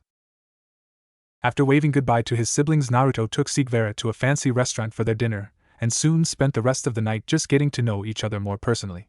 From this point, Naruto could say that while he might not love her, but he was interested in her. Arriving at the school, she kissed his cheek and teleported home, saying to visit her at her house. Naruto sighed and looked up at the stars in the sky now. Hope Hokuto had a good night. With Gasper. Gasper looked up from his computer as he heard Kirara sigh, as she was laying across the floor. You okay, Kirara? Gasper asked, worried, as he didn't want her to be hurt/sick. Kirara's fine, Gasper. Kirara informed him as she shifted. Just sad. What's wrong? Gasper asked as he picked the Hellcat up. Kirara wanted to spend time with Papa today, but he said he would be busy with Mama, Milikas, and 2 of the girls he brought with him. Kirara responded sadly as she drooped into Gasper's arms. Wait, who is your mama? Gasper asked as he never heard Kirara ever call anyone that. Agares. Gasai residence. Hokuto saw a room that was taped off, and against most natural instincts she entered the room. She saw a dark cage holding 2 adult bodies in them that are decomposed. There was blood on the wall, and she saw another body on the other side of the room, signaling that someone else was killed in this room. She did not need to be a genius to know that the 2 in the cage had to be her parents, but who the third body is a complete mystery. But when she saw the blood and cut marks on the wall, she saw a message on the wall. Help me. Hokuto soon felt a sharp pain. It rang in her head and she fell to her knees. Stop, please stop, I didn't do anything. Please stop, I don't know why you are doing this, please, I'm begging you. She had tears going down her face and only released a silent scream. Freak, you serve, nothing matters. How could this happen to? They must. Nachan, please S-. In the name of you must die. Shut up. Hokuto slammed her fist into the floor, causing a deep crack to appear and her to pant from the pain she was in. What the hell was that? Looking up, she saw Yuno staring at her in shock but gained her blank stare again. Before she could react, she was hugging her. The past always hurts, let it all out. Hokuto could only hug the girl back slowly, but soon the tears rolled down her face. I bet you are wondering about this room and the message on the wall, no? Hokuto looked into her eyes and saw a dead and almost lifeless look on her face. The truth is that I killed my parents, but the strangest thing is the third dead body here. It is not someone in my family. Well, not exactly. What do you mean? Yuno glared at the corpse and walked up to it, revealing strands of hair, shocking her. The hair was pink. This was me. Yuno, looking at the corpse in the corner, could only sneer at it. What do you mean that corpse is you? Turning to Hokuto, Yuno answered. It is exactly as I said. That corpse right there is me from apparently some other timeline. She came here in the hopes of finding my Yuki by taking my place. She was going to kill me and then pretend everything was the same while denying the truth around her. Sadly, she did not know about this curse I have. She then showed her picking up the knife and without warning it flung across the room. It was embedded into the wall with a thud and thus terrifying Hokuto. When did she move her wrists? My curse is that I can do things most can't dream of, and see things that are to be. She smiled, which is why when I saw me and Yuki together I dreamed of a life with him and finally having something to mean something. Tears streamed down her face, but in the end it seems that dream is nothing more than that, a dream. Yuno turned away from the girl and walked out of the room and closed it. Hokuto was not sure what to make of this girl. One minute she was trying to kill them and the next she was trying to bond with her through her own trauma. But hearing what she was saying, if this other Yuno really did come from some alternate universe, then that stands to reason there might be other ways of reaching their timeline. She wondered, is it possible that Naruto-sama in another timeline would have never saved her, and she would have been made a weapon for someone? That thought made her feel something that she wasn't used to. It made bile build up in her stomach and she started sweating and almost hyperventilating. Fear, she knew this is what she was feeling. Before she could process this anymore, she sensed Yuno leaving the house. Shocked, she dashed out. Exiting the building, she saw her running down the street in the dead of night and wondering where the hell she was going. Without waiting, she took off on the rooftops and rummaging through her top for her cell phone. After a bit, she pulled it out and speed dialed a number. Yes, Hokuto, what is it? Apologize, Naruto-sama, but I think you should know that Yuno has left the house and is making her way down the street. What? What the hell happened? I don't know, but she was telling me something that makes me believe she knows more about her powers and our world than she lets on. But what? I think she is in denial that she can still have some semblance of a normal life with her powers, or her curse, as she calls it. Damn it, listen, I'm heading back to the house. I want you to follow her and find out what is going on. I will contact Rias so she can send backup, and I'll make sure they know what to expect. Roger, Naruto-sama. The line went dead and she quickened her pace but saw Yuno standing at the end of a street and then appearing at the other side within seconds. What the hell is going on? She knew that something about her power seems to move her, but she was not 100% sure. Back with Naruto, he is texting Rias while trying to sense out Hokuto. Rias texts back saying she is sending her pawn and knight out to help him in his search. One apparently being known for taking very narrow-minded missions, and the other a sadist who loves to shave people's skin off. Within seconds, two people appeared next to him. One was a man wearing some dirty-looking armor and carrying a short sword and shield while having his head covered by a large helmet. His armor was more lightweight than what he has seen on most people who are looking for protection. At this same time, he saw that his counterpart was a tall fish-looking man wearing a dark black coat. He had a bandage-wrapped sword behind him, white eyes, sharp teeth, and short black spiky hair. So you're my backup? The helmet man nodded his head. Yes, so where is our target? She is currently en route to the park. Given that I can sense Hokuto heading that way, my guess is something is going on there that Yuno needs to see. Kisame snorted. I can't believe my king is wasting my time with this babysitting bullshit. Look, if you can't keep track of your bitches, then don't ask others to do so. Naruto's eyes turned red and black, and without warning, Kisame found his neck being crushed by a red tentacle. Talk to me like that again and I'll eat you. Kisame smiled. I bet I won't taste very good. Naruto snorted. Contrary, I think the taste of fish will be interesting for a ghoul like me. He snapped one of his fingers and he laughed. Alright, shithead, I'm sorry, can you let me go? Naruto retracted his tentacle and Kisame rubbed his throat. Sorry, I tend to not like to care for little shits like you, but you at least have the balls to attack me, so I can dig. My king is going to marry you. Kisame grinned darkly. So, care to fill us in with the girl in question?